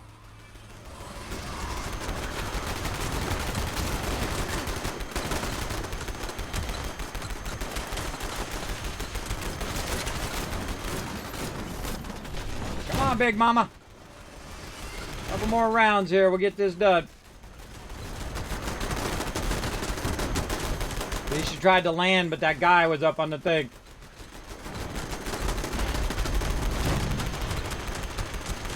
Yeah, you hear the thing shooting off? Yeah, look at it doing the artillery out there. Alright, repair the camp. Where'd she go?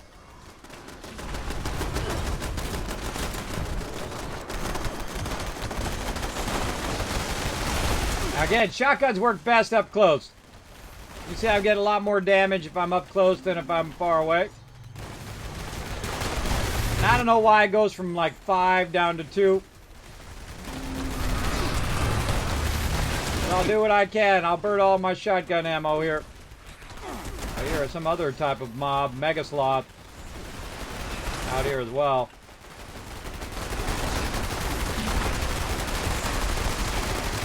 Yeah, see the kill box? No, what a cool shot. Oh, fog crawler too.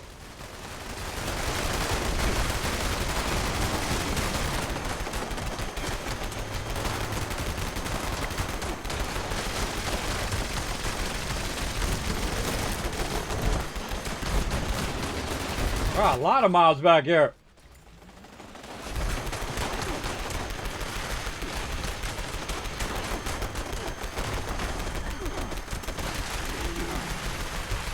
Let's take care of the mobs down here. Oh, s.p.e.c.i.a.l down. Now it's the battle after the battle.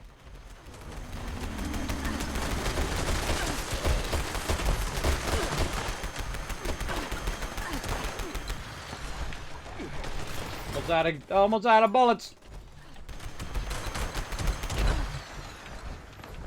Anything else? Oh yeah.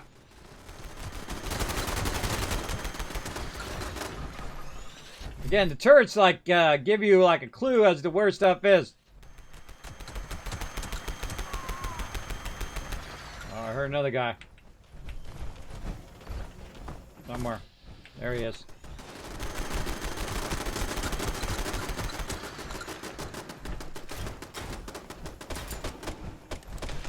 It's smoked. All right.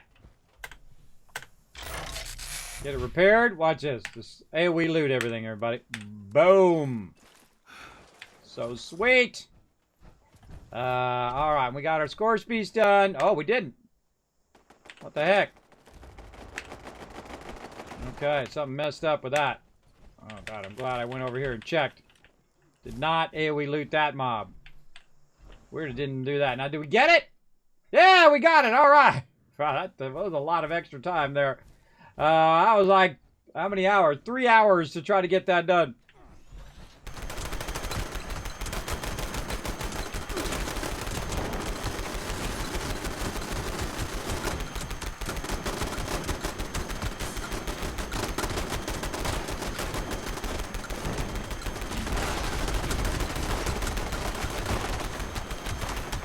getting a lot of messages on my phone.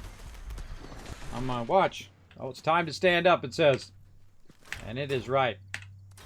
Alright, there we go. Got it. We got it. Okay, we got all the stuff. So JJ. Alright, I give it and I must take it away here in a minute, but first I must put my stash away. Too much loot. Alright, oh, I still need more. I still need to scrap some of my weapons. I don't need these artillery grenades now. Get me some room. Now, I got a carry weight booster I could use now, but let's see if we can get rid of most of it. So I don't have to burn it, but if I do, I will. I don't got any problem using it. Another way to get rid of a lot of your weight, everybody, take all the food that you just got from this run. Watch how much it is. It's 234 is where I'm at right now. Watch how much just the food is that we just got. And then I got a little food earlier, too. Yeah.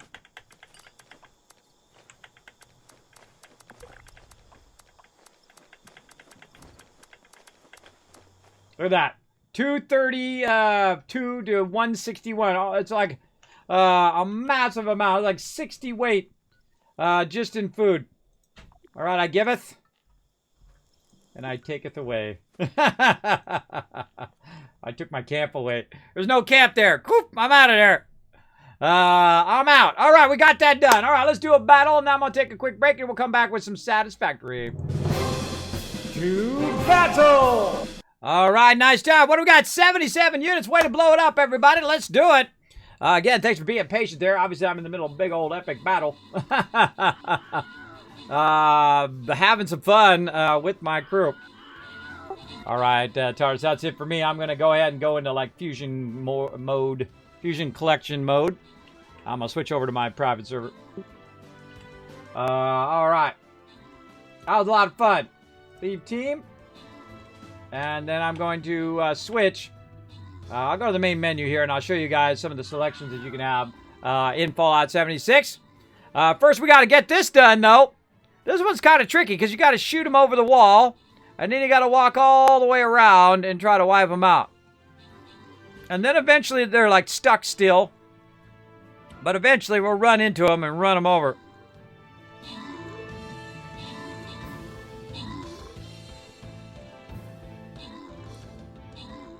This one usually takes a while.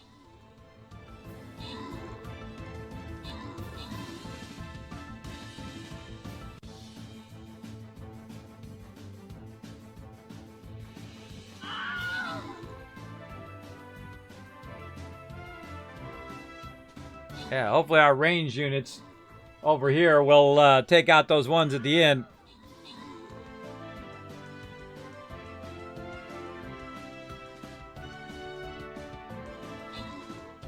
Oh, God, I gotta run all the way around. Okay. Do what we gotta do.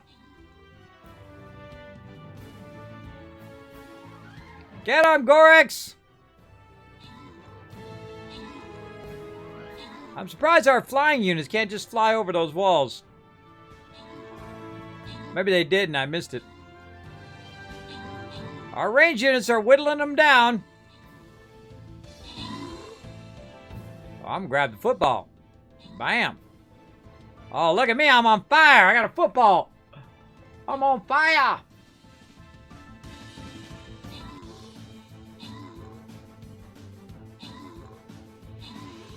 There we go. All right. Luckily got that done before the timer ran out. Beth Ann getting a Saint Scroll. Ooh, that's a good one. And Box Kicker getting a Healer Scroll. Esla come in and getting that MVP with 18 kills. Very nice. Very nice. Let's keep these battles going, everybody. We're going to be doing battles all day long. We're absolutely crushing it yet again. We've done thousands of battles. Oh, God, this one again.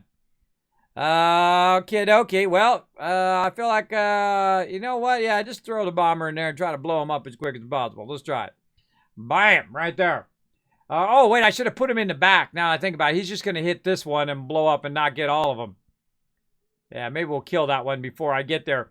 But I should have put him in the back so that when you guys ran forward, these guys would group up and then I would hit him. I should have did that. Oh, well, next time.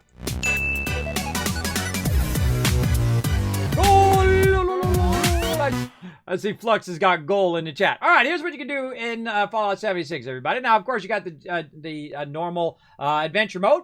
Now, if you do have Fallout first, you can also do a private adventure, which is what I'm going to get into. And then also, we have Butcher's Delight right here. Now, Butcher's Delight is basically a world that changes every so often. And it tells you what it's got. Infinite ammo, VATS, and melee AP cost is 0. And you got frequent bloody mess. Rip apart enemies without worrying about AP costs or VATS, and melee. So basically it's like kind of a random different specs you can build in there. Sometimes it has building stuff. Sometimes it has, like this, like go crazy in there kind of thing. And then you can also make your own custom world where you can control the stats, right? You can control the stats where you have infinite ammo and all of that other fun stuff. But these two do not count toward your private or your adventure mode. Now, your private one does. Your private one, you can go in there and play the game solo and collect a bunch of fusion cores, like I'm going to do. And then you can take those fusion cores and go in the regular adventure mode and use those fusion cores, which is awesome. A great reason to get Fallout first, because it's definitely worth it. So what I'm going to do is I'm going to go ahead and load into Fallout first. I'm going to take a quick break and let you guys enjoy my AFK highlights here. While I walk around for a moment and make my watch tell me that I did a good job. My watch is reminding me to be healthy, everybody. And so I'm going to do that for just a moment, and then I shall be right back. I'm so easily jump scared, everybody. I'm back. It's time to play some games. Hello, everybody. Welcome back. I'm now on my private server here in Fallout 76. I'm going to show you how I get tons and tons of fusion cores. Now, look at that.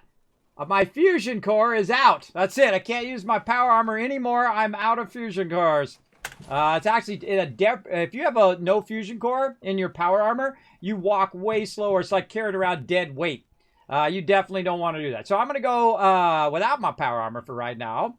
Now, my fusion cores I use both in my power armor and also in my Gatling laser. So we're definitely going to need that. And the thing that I do is I have my own Fallout first. Thank you, Bethesda, for sponsoring my channel. I love them. They're awesome over there. And what we're going to do is we're going to take over the trifecta. We're going to take over Poseidon.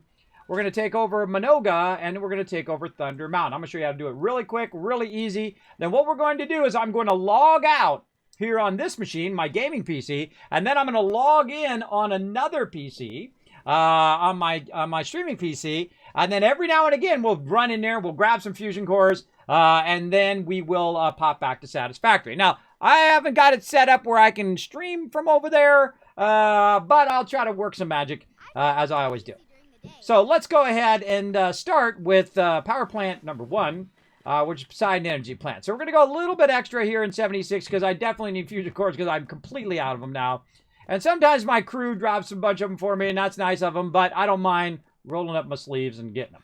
Because it's pretty easy. Now, one of the great things about Fallout First is that the wasteland is all yours. There is no one else running in there and grabbing your loot. There's no one else running over here and grabbing Poseidon Energy Plant and whatnot. I'm gonna mute that sound because I've heard that 1,000 times. And basically, the cool thing is you can go loot the entire wasteland. You can play the game like a solo game, like you would in previous Fallouts, right? This is the first Fallout in which you could do multiplayer. Now, my goal right now, after she's done yapping, that lady, is to wipe out all of these Scorched that are nearby. So I'm just going to run up on them. And because I'm here solo, too, and I'm not in a group, these guys are actually fairly easy for me. And I'll zap them. All right, she's done talking. Cool.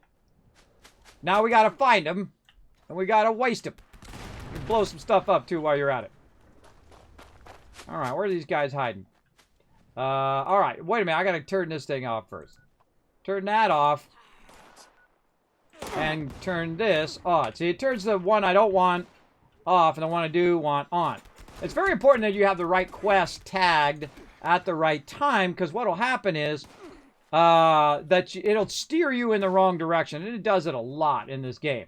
It's like, where am I going? What should I be doing? I feel like that is its biggest flaw, is that it doesn't have good what's known as breadcrumbing. It doesn't say, hey, you need to go here now, and you need to do this now, and now you need to do that, right?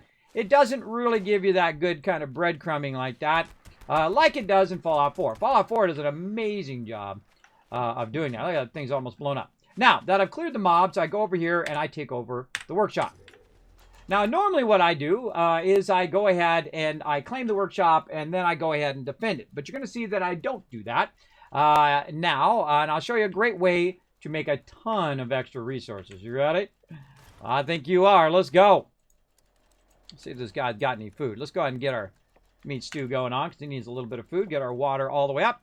And so what we're waiting for is the workshop to kick in.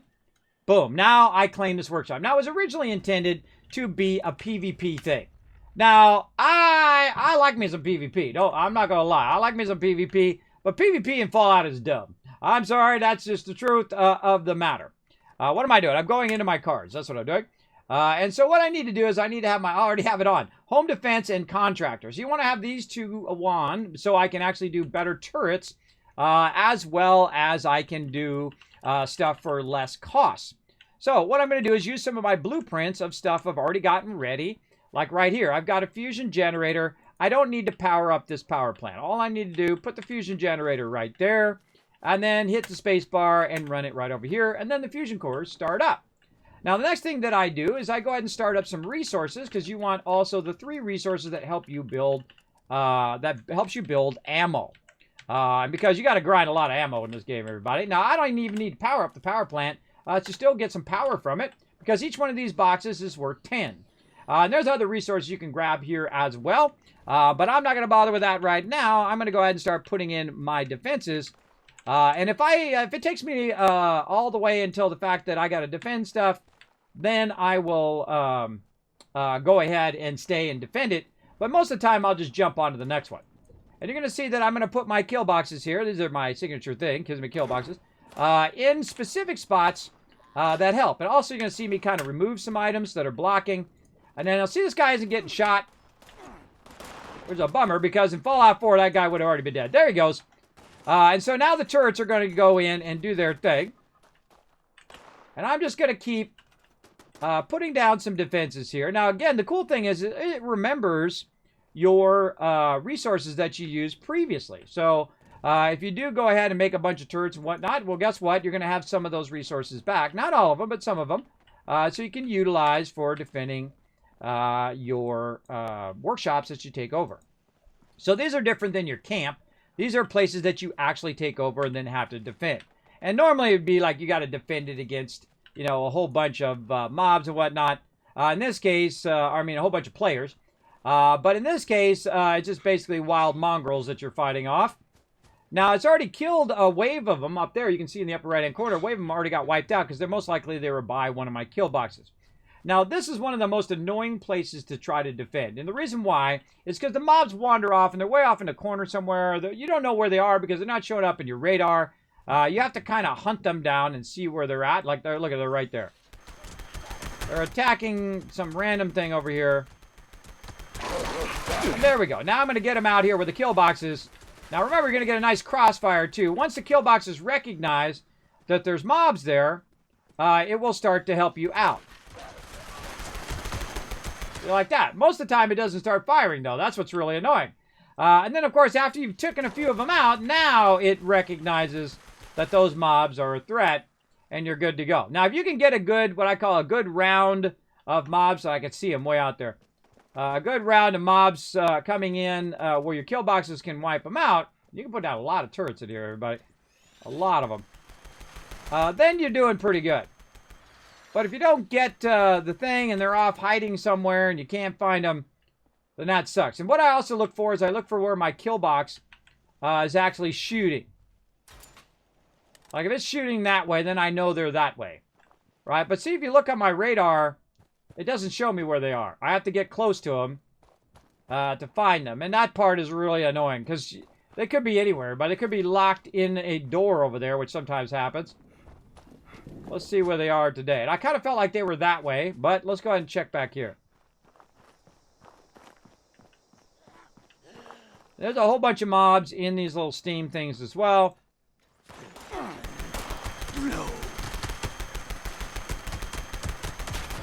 Never shake them in the face. Only 148 left, everybody. 148 bullets. Then we're going melee. So sometimes I'll check in the back here. And then you got to check on the far side. Now, if you go too far away from it, it doesn't give you credit. And normally what I do is I don't even bother. Unless it's still going on while I'm here and I feel like it might be an easy one, I'll jump on to the next power plant. Whatnot. Now, again, I can go over here, remove this truck. And in this case, I'll give them a minute. But look how annoying this is, right? You don't know where the mob is. You can't find the mob. Oh, there we go. Now it's listing the mob on my tracker. If it takes too long. And there we go. The kill boxes wiped it out. GG. Now, I don't need all the loot from that. I'm fine. All I want is the fusion cores. Right? That's what I want the most. Now, once you've got your camp kind of set up and you set up your defenses and your extraction, here's another great bonus tip. Now, you're like, Kim, I already knew all of that. True, you probably did. But here's the thing that I only discovered recently, and that's the fact that you can go ahead and also put down additional resources in the same spot. So you can go ahead and put this down. Now, what this is like a junk node. This is honey, and this is popcorn, all being produced at the workshop. Now, remember, there are a bunch, 20 plus, or is it 30 plus? I can't remember. I think it's 20 plus workshops all around the world. So you can take over all those workshops and add additional loot that you can get. There's also fertilizer and a whole bunch of other little things that you can be collecting in all of these things. So there we go. Now, another thing I can also do, and you can see I've got all this stuff pre-made, so I can just put it right in here, is put down, of course, all of my boxes and whatnot. Probably want to rotate that. Now, watch this. If I have it rotated the wrong way, I can also go hit R and then store, and it doesn't waste my resources. And then I go ahead and rotate it around. There we go. And then put it back down again. Now it gives me access to my scrap box, so I can put my stuff in my scrap box and so on. Now what I'm doing is I'm waiting for one fusion core over here. There we go. So I've got my first fusion core, and this will run. It'll fill up with 3 fusion cores every roughly 25 to 30 minutes. And so you need to come back and grab it every 30 minutes or so. Otherwise, it's just sitting there doing nothing. It's just wasting. And so I have my one fusion core, and I'm going to use my one fusion core for my power armor, if I can get to the right thing, because it gets a lot harder after this. This one's probably the easiest one of the 3. And sometimes you get really tough mobs that basically sometimes one-shot you in some of these tougher ones, even at my level, even at level 400. So let's go ahead and jump to the next one. So we got that one on the lock.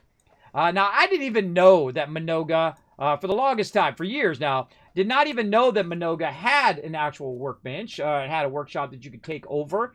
Only recently I discovered it was the last actually workbench that I discovered in the game, because you get a achievement for unlocking, or the kill box, unlocking all of them at the same time. So, or you're unlocking every one of them. So here we go. So now we're going to run up on Minoga. Now the actual workshop is on the far side over here. And so right now we're going to get about 3 in about 30 minutes.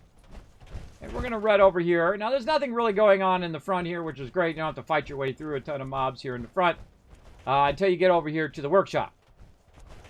You might have to listen to the annoying power-up Minoga thing, which is annoying, just like the power-up Poseidon one. All right, here we go. Let's, we got 148 left.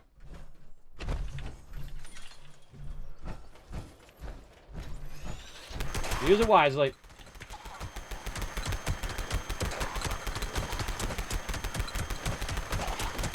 See that, how I crippled them with my my shotgun? Then they're not running at you. Then you're good. All right, then on to the next one. Now, I'm going to run over here to claim the workshop. There we go. Now, while that workshop's getting claimed, I'm going to walk back over this way because there is actually another fusion generator right here that we can go ahead and use. So I'm going to wait for that workshop to claim. You're going to see the little bar go across. Now, what it does is, why you have that claiming period is because supposedly what you're supposed to do is like PvP. So someone says, oh, someone's trying to claim it. I'm going to go claim it. And then they battle that. It's stupid. Everybody just take it completely out of the game. And you go and you claim it, then you got it. And if you log out, then someone else can come and claim it. Just take all that PvP, completely stuff out of the game. Now, of course, first thing I'm going to do is I'm going to make a generator. Now, this time I'm not going to use my built-in stuff. I'm just going to take a generator and I'm going to set it up here. And I know it goes up there, so that's the power of knowledge. And then I can set it up there so it has a less chance of getting destroyed. Now, sometimes these do still get destroyed. And then we're just going to do basically the same thing. We're going to go in. We're going to go ahead and put in our kill boxes first. Because you may get attacked. By the time you're done putting this stuff in, you may get attacked by mobs. So we're going to put one there.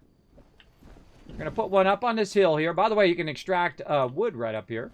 And now to get a good crossfire of all that stuff over there on the far side. And now I'm going to get out of that mode. I'm going to run to the other side here. And then we're going to put one right here.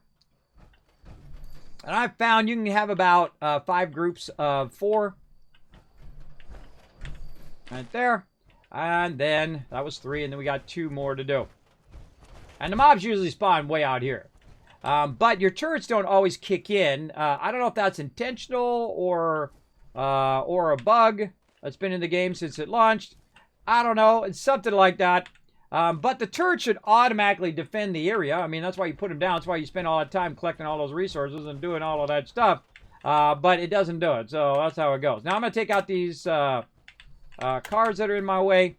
Now, some of these panels you can use right from the panel itself. Now, this one right here is broken. So we can't use it from the panel itself. But I'm going to show you a great little trick on some of these. You can go ahead and get your power connector. Put your power connector down. Now, if you notice that this one is running from here to here. Now, I could scrap that, but I don't want to because I can actually run it from there to here. And now I'm getting 10 power from over there, which I don't need to create power to do that. Now, I could just create power over there. I do have plenty of resources. But hey, you know what? I like free power. Free power is the best. And so we'll go ahead and run this over this way, like this. And then we'll go ahead and run another one. And again, this is all because of Fallout First. Now, you can do this in the open world as well. If you don't have Fallout First, you can go ahead and just do this in the adventure mode. But you may have, you know, a jerk or two come along and try to, you know, take it away from you. And I suggest when you do this that you have lots of time to play, right? Now, if I wasn't going to set this up and let it run, then I would not be taking all the time to do all of this stuff. We put our turrets in. We got our stuff in. Now, it says, hey, I've got a minute and so to wait for, and I got to defend Minoga. And you know what? I don't need to. I'm going to bounce out, and I'm going to go do Thunder Mountain in that minute while it's waiting for the thing to cool down. And I'll say, oh, you're not going to get credit and blah, blah, blah, blah. Well, I can always let whatever it is try to take it over, and it'll still make me fusion cores. It'll still make me stuff. Oh, I forgot to put my other stuff down, too. It'll still make me all that stuff while I'm waiting if it doesn't get destroyed while I'm taking over the next one. It's just more time efficient for me to go to the next one, and if I fail that one, that's okay. I can come back and retake it later on. Now, let's go ahead and see if we got any fusion cores. Nope, no fusion cores. Well, we do have some shotgun ammo, so we'll keep going.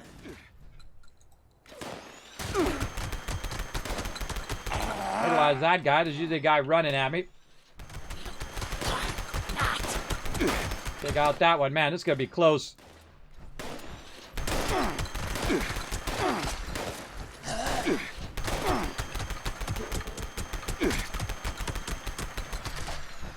I'm going to have to grab their ammo. Grab their ammo!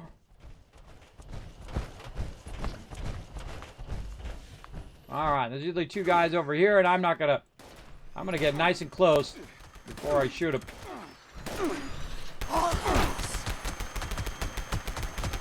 That's a tough one. That guy's a tough one. Alright, again, let's get some more ammo. Thunder Mountain is offline. And then there we go with that stupid dialogue. The dialogue is great when you first hear it, but if you heard it for the 57th millionth time, it's really annoying. Especially when every time you come back here, you hear that same dialogue every single time. And it's really a fail, I think. It shouldn't go off every single time. You come over here, it should recognize that you've already been over here. There is where he's hiding. That you've already been over here and then not keep playing the same thing over and over and over, because that can get annoying very, very quickly. And you guys got lots of shotgun. All right, there we go. So we cleared the enemies. And then what we want to do is turn off the make basic repairs and all that stuff again, so it's not steering us in the wrong direction. We've also got to do a battle, but let's go ahead and claim this workshop as well. So I only have to hang around long enough to claim the workshop. And again, you can clear some of this stuff. Spend 20 other players manage. No. Hold on. Whoa, I can grab it from there. I forgot. I forgot you could do that. How did I do that? I hit V. Oh, I hit V. Oh, I forgot you could do that, everybody. You can claim it from wherever you are. That's right. They added that to the game a while ago. I forgot. So wherever you are, just hold down V. That's a new thing. I just remembered.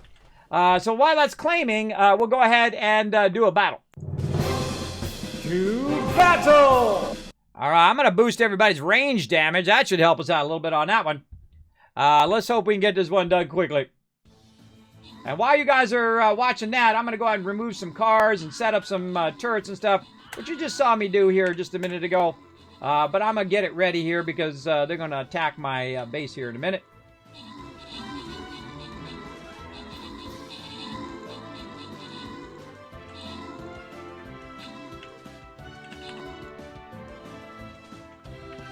Now I'm powering up the fusion core generator over here as well by using a fusion generator. And then I'm putting down Kismet kill boxes. Gotta remember to put down my extra resources too. Sometimes I forget. Now my goal is to get these down before the mobs start kicking in because these mobs can sometimes be fairly tough. And you'll see I actually put 2 kill boxes in the same spot at this particular location. What I'm actually doing right now. It's really awkward though, because you gotta like angle your character. It just doesn't do it as good as it does in Fallout 4, but you know, I do the best I can do. There we go. And there we go. We've got 3 of them down so far while you guys are watching this battle. Oh, there we go. Hold on 1 second. Let me put this one down. And then we'll get that loot. Come on. Kill box, get over here. Why isn't it letting me do it? There we go. All right, there we go. All right, open the captain chest. Give you guys some love. Whoa, everybody getting a bunch of loot there. Reaper, Rotisserie G, Gorix, and of course Beth Ann with 42 kills and 6 total units. MVP of that round. 1,000 kills caps to everybody for rocking those 6 units there.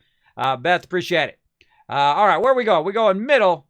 We're going high side. That's right. We're going here, then up, and then over. All right, we got to pay attention to what we're doing here. I don't want you guys to miss out on some loot.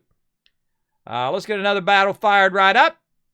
Where we want to go. I think we want to move. So I don't think we want to get here in the middle, or we'd be stuck in one place.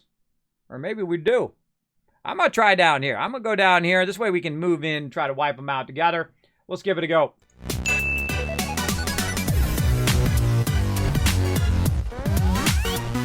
All right, I got one more turret to put down right over here. Now, the reason why you want to put the turret right here at Thunder Mountain is most of the mobs spawn over on this side right over here. Now, it hasn't given me a, hey, defend Thunder Mountain thing yet. But one of the things also here, there it goes. So I got to retake Minoga. See, I told you. And I can just retake it. No big deal. It's still over there making me fusion cores. One of the things you want to do is you want to stop by these tables right here. And the reason why is this, those little hot plates there. There it goes.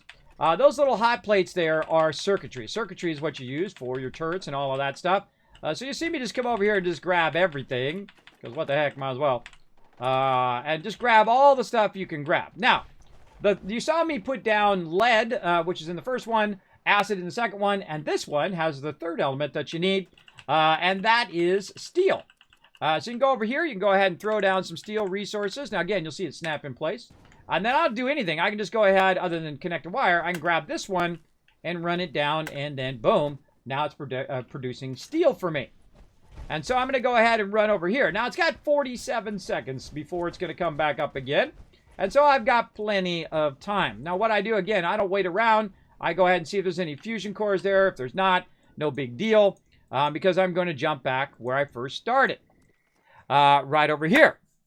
And the reason why I'm going to jump back when I first started, because while I was busy doing these other things, guess what it's been doing? It's been creating some fusion cores for me. And this is one of my best tips for you guys if you are looking for fusion cores. And this is why I use fusion cores and why I use the Gatling laser. I find it a lot easier just to take, 20, 30 minutes to set all this up. And then throughout the day for like 8 hours while I'm working on videos or I'm going to be playing another game, Satisfactory, here in a minute, I can just go ahead and collect fusion cores all day long. Now, the problem with Fallout 76 is that you can't minimize it. And it makes it difficult for me to minimize it and play another game because the redraw is still going on in the background, which slows down whatever forward game I have on. Now, also while we were over there, it was making popcorn. It was also making honey. It was collecting us additional loot.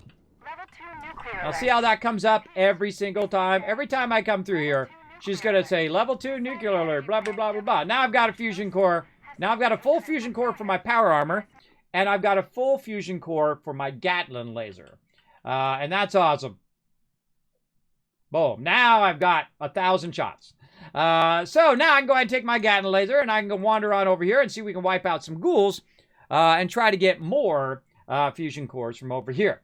Now, again, that was just one because it hadn't been enough time to make all 3 of them yet. But one is better than none. And actually, I just got 2. I got one from there, and then I got one from there again. So 2 fusion cores. And then all we got to do is come over here. Now, the funny thing is I don't really need to kill the ghouls. You know what I need to do? I just need to physically be here. And the kill box should kill them. See, watch. It's already killed one of them. Now, another thing I should do before I forget also, once I retake it here, you can't make anything until you retake it.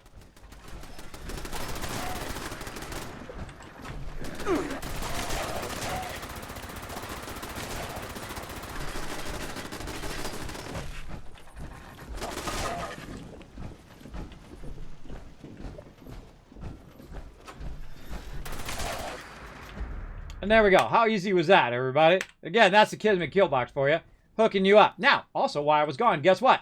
Ba-pow! Another fusion core being done right there. Now, again, remember that you can put down all your little extra stuff that you have, right? Like in this case, I've got a blueprint of this, right? So every time I run through here, I'm also getting more junk from here. So that's 2 places that I now added junk and honey and popcorn. Remember, there's like 20 places, 20 plus places you can take over. You have 20 junk nodes running at the same time. You're right. I'm hooking you up. I'm hooking you up big time. So, all right, so that one's taken care of. We got that one running. We got all of our stuff there. I got to also remember to do that over here at Thunder Mountain. Now, I've got to try to defend Thunder Mountain over here. So now we go over here to Thunder Mountain, and we see what we're going to be fighting over here to try to get the third one up. And then what I'm going to do is I'm going to log out of here. I'm going to load up 76 on my other machine. And then, actually, I could probably be loading the Bethesda thing up while I'm waiting. There we go. Load that up over there, and I will see if I can capture the gameplay over there, which I'm sure I could, and get that going on. Now, again, same thing with this. All I got to do is be here, and my kill boxes should kick in. Now, Liberators are actually pretty tough. This is in my way. Liberators are actually pretty tough because they will destroy your turrets pretty well. So we got a bunch of Liberators around here. Now, notice I don't have the quest. So that makes it way harder for me to find where these little Liberators are. But usually, wherever you find them is usually the general spot of where they're at, right? And there we go. See, kill box kicking in now. Now, the cool thing is, since I didn't lose the area, see, I'm in power armor. Look how much damage they do to me in power armor, everybody. I don't know what's up with that. So, there we go. I fought them off. Now, again, I don't know how many waves there are. I don't know how many things there are because I can't do it. But because I still own it, I can go over here and I can go ahead and repair any turrets that got destroyed or damaged. Now, this is another one of those that can be really annoying because the mobs don't always spawn in the area in which you're trying to defend. Let's go over and see. We got another fusion core. Wow, another one. And so you're kind of looking around for them a lot, right? Are they in the back here? Are they in the front? Nope. Oh, there's somebody up on the top there who's shooting. Probably a Scorch up there somewhere. Now, what happens also is that they end up on the far side here. Now, your base doesn't even go to the side. It only goes to that edge right there. And so they'll be over here somewhere, over that way. Oh, I can see one got destroyed over there. Something killed it. See, there's a few of them over here. That means the zombies came out, or the ghouls, or whoever came out and got them. Hear that sound? Hear it shooting? Something's shooting at your turrets or shooting at your base.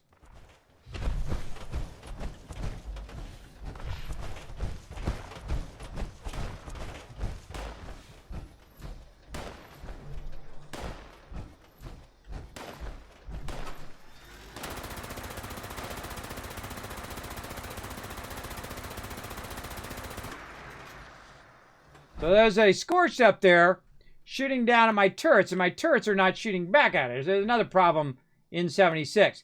But once I tag that guy, you know what he's going to do? He's going to try to run around and get over here and stand right up here, and then these turrets are going to annihilate him. By the way, if you notice, I have 8 turrets there instead of just 4. Because that's usually the general spot of where they attack. Now, again, I can do this and run around and try to find them. But the best thing to do, if you can't find the mobs, is just let it fail. Let it fail. Come back to it. Later on, it's still going to grab your resources. It's going to still extract all those resources as long as it doesn't get destroyed. And just come back to it later. That's what I'm going to do. Now, another thing that I like to get while I'm at it here is I'm going to turn on my junk travel. Because I'm going to travel over here. Oh, wait, I got to put my other stuff down before I forget again. And I like to put it over here because you teleport in over here usually. And so I'll just put it down here by when I'm running down here. I'll just put it over here by my steel. Nice little spot for it. Over here, or I'll put it over on the other side. So let's put this down, and there we go. It's going to collect a bunch of extra resources here as well. All right, so back to the junk collector over here. Now, right over here is another one you can take over called Charleston's Landfill. And if you're having trouble with resources, everybody, this is a really fantastic place to take over. And I'm going to show you the trick to taking it over. I'm going to show you the trick to getting crazy tons of loot from it as well. And really, you don't need that many nodes most of the time. I don't, take over all the nodes. Because the problem is when you take over too many nodes and you don't have enough of those little panels, you have to power up the power station. The power station takes 20, 30, 45 minutes sometimes each one. And now if you got a whole day, you're going to play for 10, 12 hours, well then, bam, power all 3 of them up and boom, it's yours. You don't have to put down any fusion generators. You can just go ahead and use the built-in power plants to help you out. And sometimes I do. Depends on if I'm playing like a full day of it. But if I'm not going to play a full day and I'm just getting fusion cores, I want to do it as quick and easily as possible. All right. Now, Charleston Landfill, pretty easy one to claim. Because really it's just mostly dogs over here. So now you got to clear the doggies. Come on, gun. There we go. And it actually even tells you where they're at on this particular one. There, and then over here.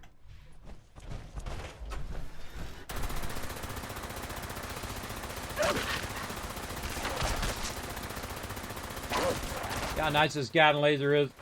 So nice. All right, there we go. Got it done. That was it. That's as hard as it is. Right there. And then we learned we can hit V. Hold down V. Yeah, we can claim the workshop without having to go to the thing. Cool. So we're going to let it claim. Now, again, this one's going to do what the other one does. And it's going to say, hey, you need to get your thing going. Now, I don't need my thing to be over here anymore. So I'm going to go ahead and activate my camp back again. I just use that for a quick travel. Now, I could use the thing for a quick travel, but it puts you way over here, and then you got to run all the way over. So I put that right there as close to this as possible. I might try to put it on the other side at some point over there. I don't know.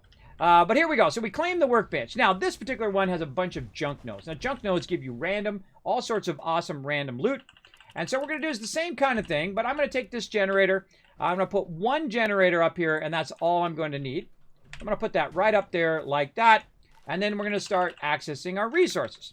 Now, if you've never done any of these, everybody, you actually get achievements and unlock things in your building mode when you take over one of these workshops. You at least want to do it once.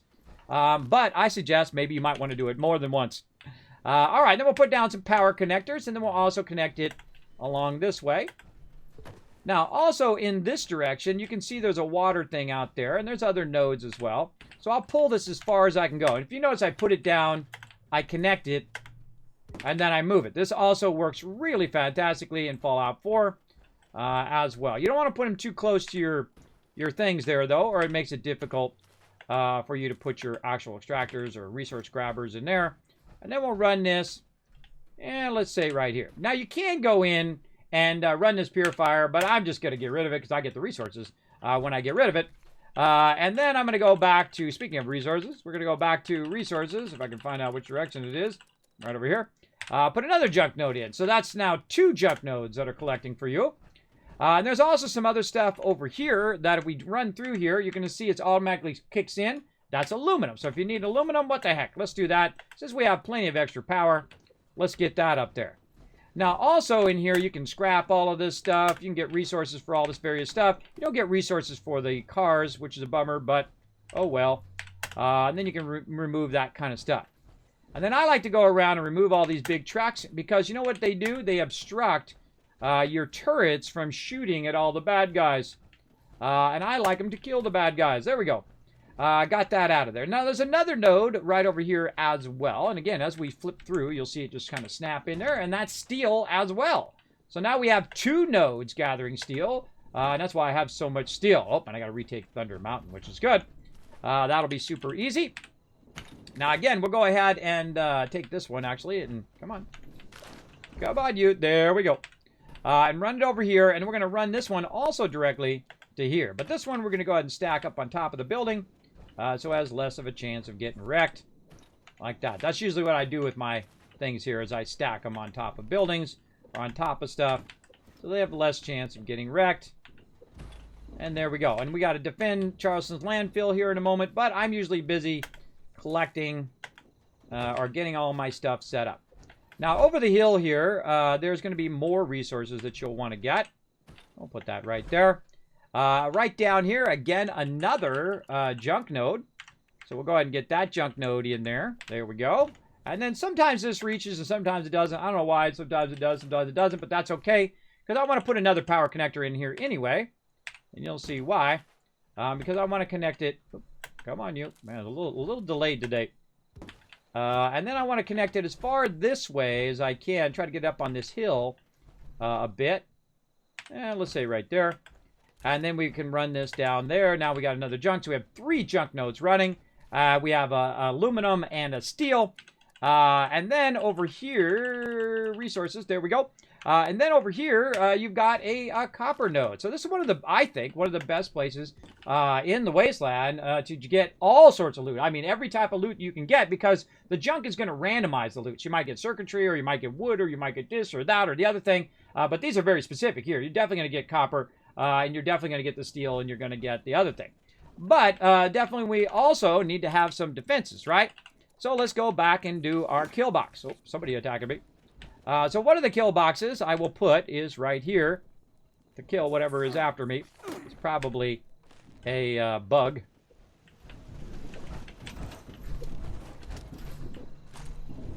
Where'd it go? I don't know, nothing. Now we can see some mobs running up the hill there. A bunch of ghouls, right? See them over there? They don't see me, but I see them. Oh, now they see me. But watch this. Kismet kill box. Come on. Cursor.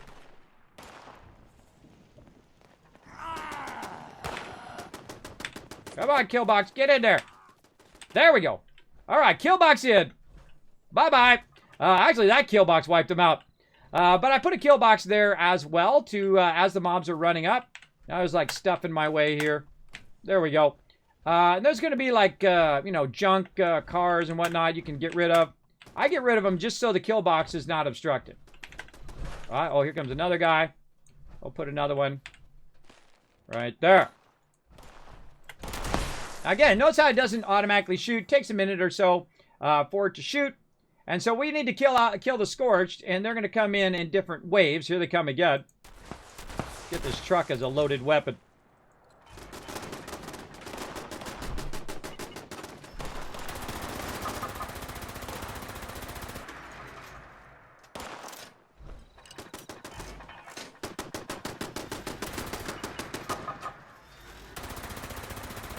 Guy up there running away. Now, sometimes the mobs will do that. The mobs will actually run away in the opposite direction. Whoa, there went our truck. They'll run away in the opposite direction. I'm going to look and see if I got anything else obstructing over here. These things obstruct. They'll get behind it, and then your turrets can't shoot it. So I'll clear those out. Whatnot. Now, you got a bunch of defenses on this side, but you got no defenses on this side. So I also put one over here. Very rarely do they spawn over here, but every now and again, they will spawn on this side.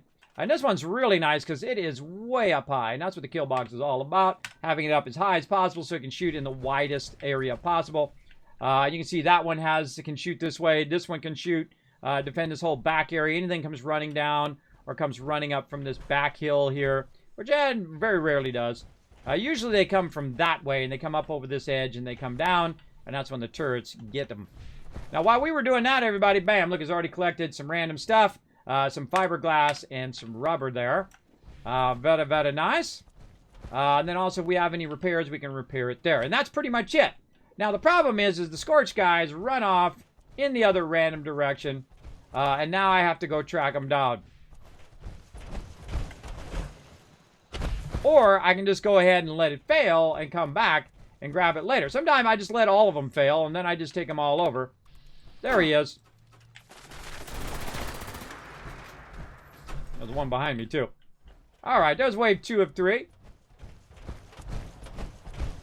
Again, sometimes this takes a while, but I'm explaining it as well.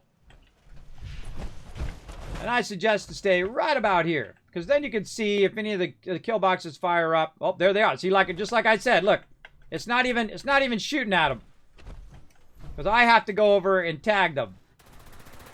So the kill boxes start firing. Now, also another great place for kill box, right here. Annihilated. And again, over here, we've got some aluminum going. And over here, we've got some nice steel.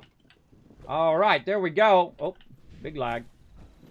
And so now we're just waiting for the last one. Now, the whole bunch of them got killed. Oh, probably over there. Yeah, look at them. See? That one took care of them over there. See, that was pretty rare. That was pretty rare that happened. But I'm glad it happened on stream so you guys could believe me. Not that I doubt that you guys didn't believe me, but, you know, hey. It's cool when it happens live. All right, there we go. So now I have this one too. So now I have basically 4 areas that I have taken over. Now, another thing also we want to do here as well is the same thing we did on all the other ones, and to add a 4th junk node by putting down our stuff. Now, we want to put it in such a way that it's not going to be blocking our turrets, be able to kill mobs behind it. But then again, look at that. Now we're doing all of those as well. So we're doing that in 4 different locations. That's 4 extra junk nodes that you're collecting loot from. Now, in my case, I'm overburdened right now, so I can go ahead and also put down these right here. We'll go ahead and rotate them around, snap them right in there, and then we go ahead and put our loot down over here.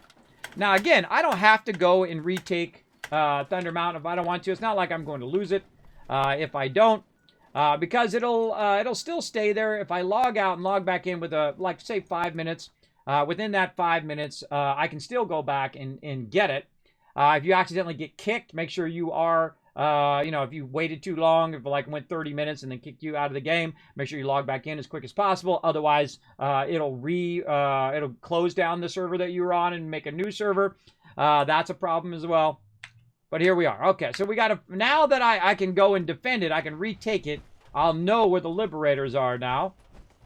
Hopefully. And it says we just need to kill a few more liberators. So we got to go look around and see if we can find them. Now, I find... Oh, again, see, if you found them once in that area, usually that's where they're at.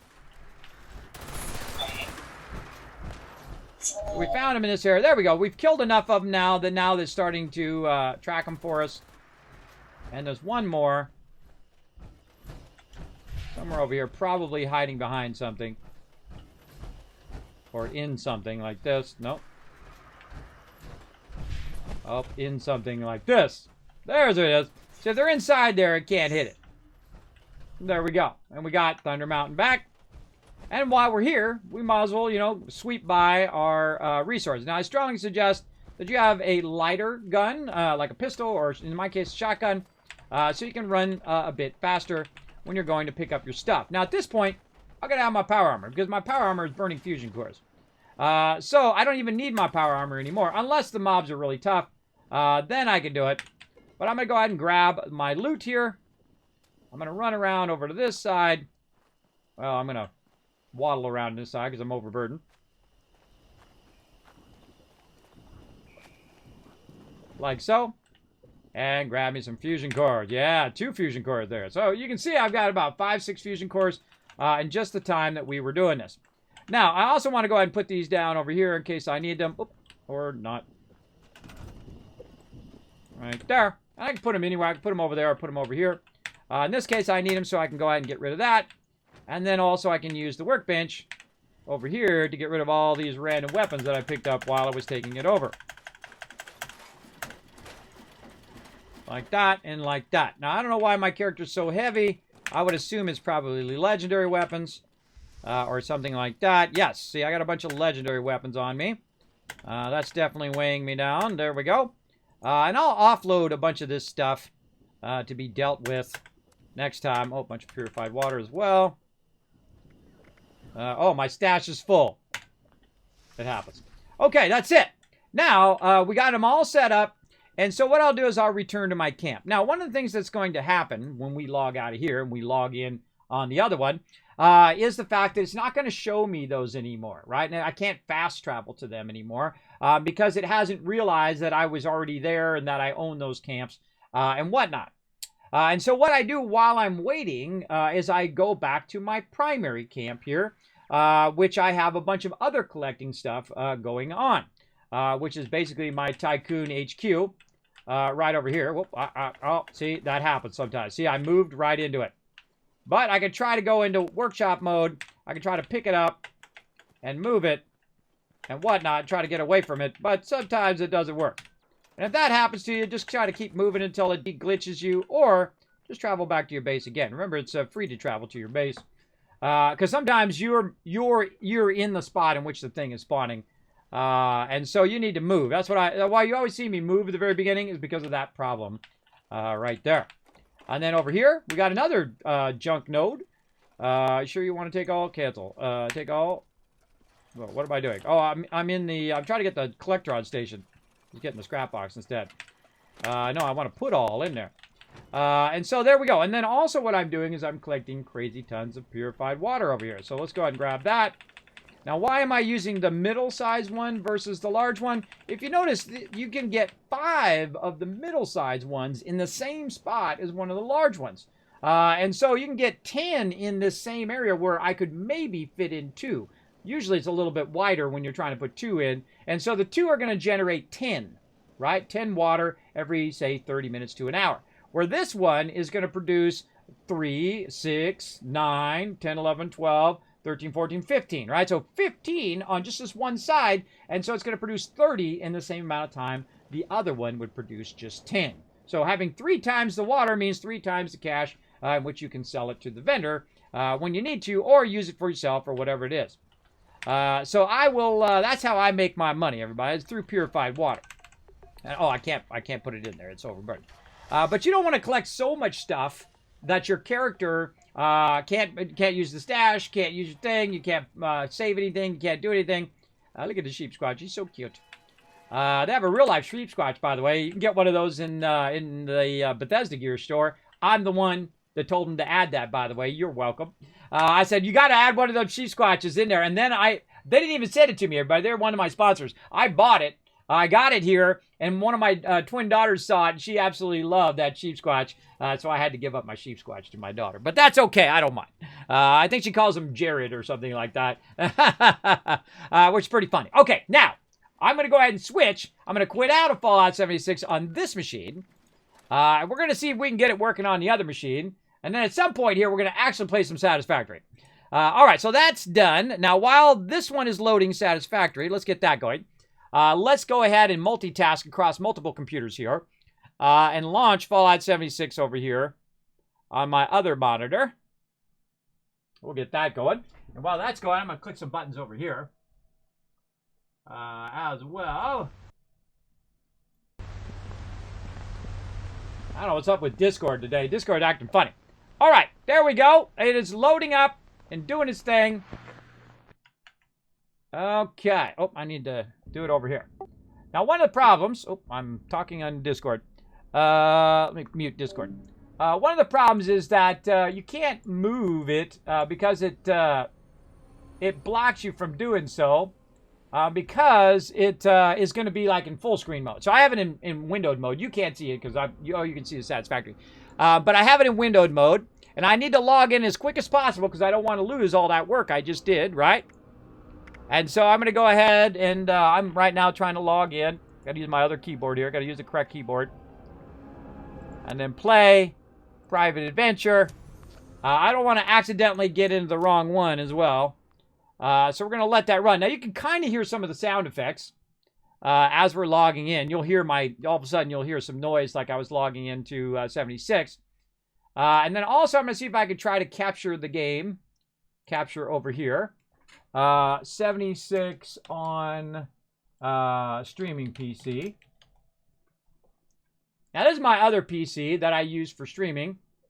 And let's see if we can find it here.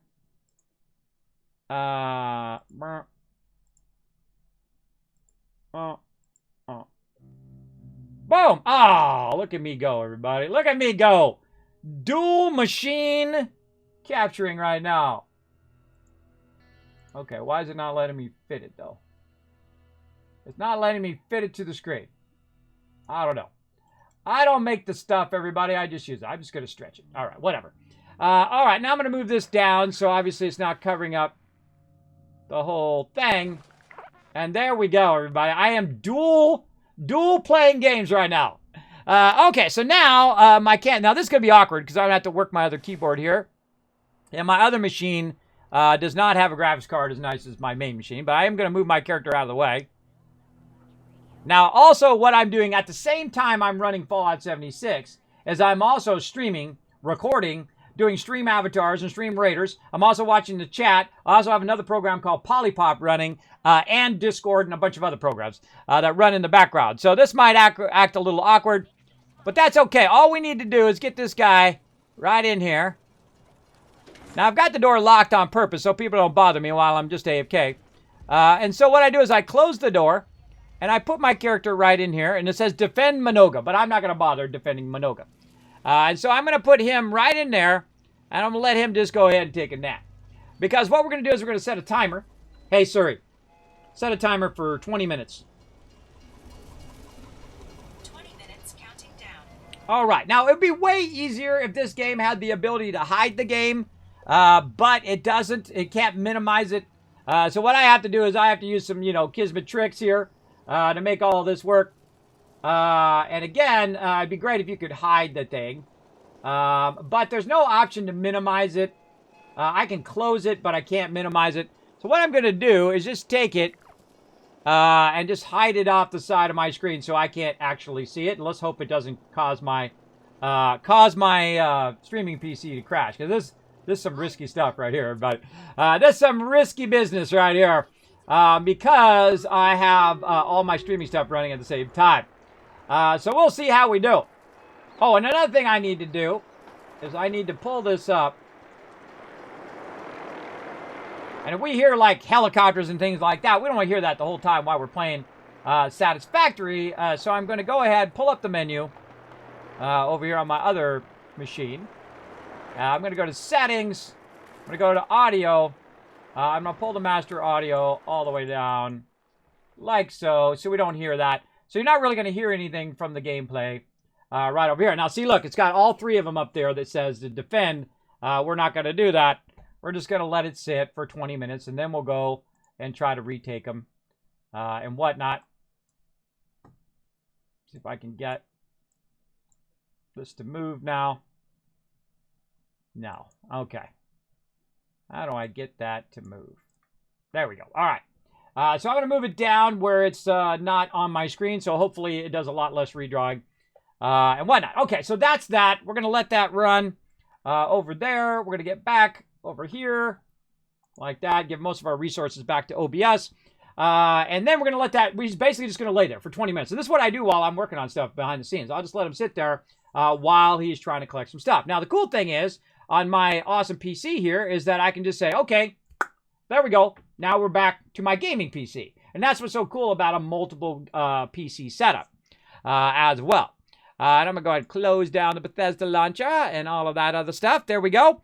And so we got all of that going on. Now, another thing we do is a battle. Let's go. To battle! All right, I'm going to fast run you guys in there. Now, while you guys are watching this battle, I'm going to take my headphones off. And I'm going to slide over here and I'm going to update my title to play Satisfactory. So now we're going to be playing 3 games at the same time. That's right.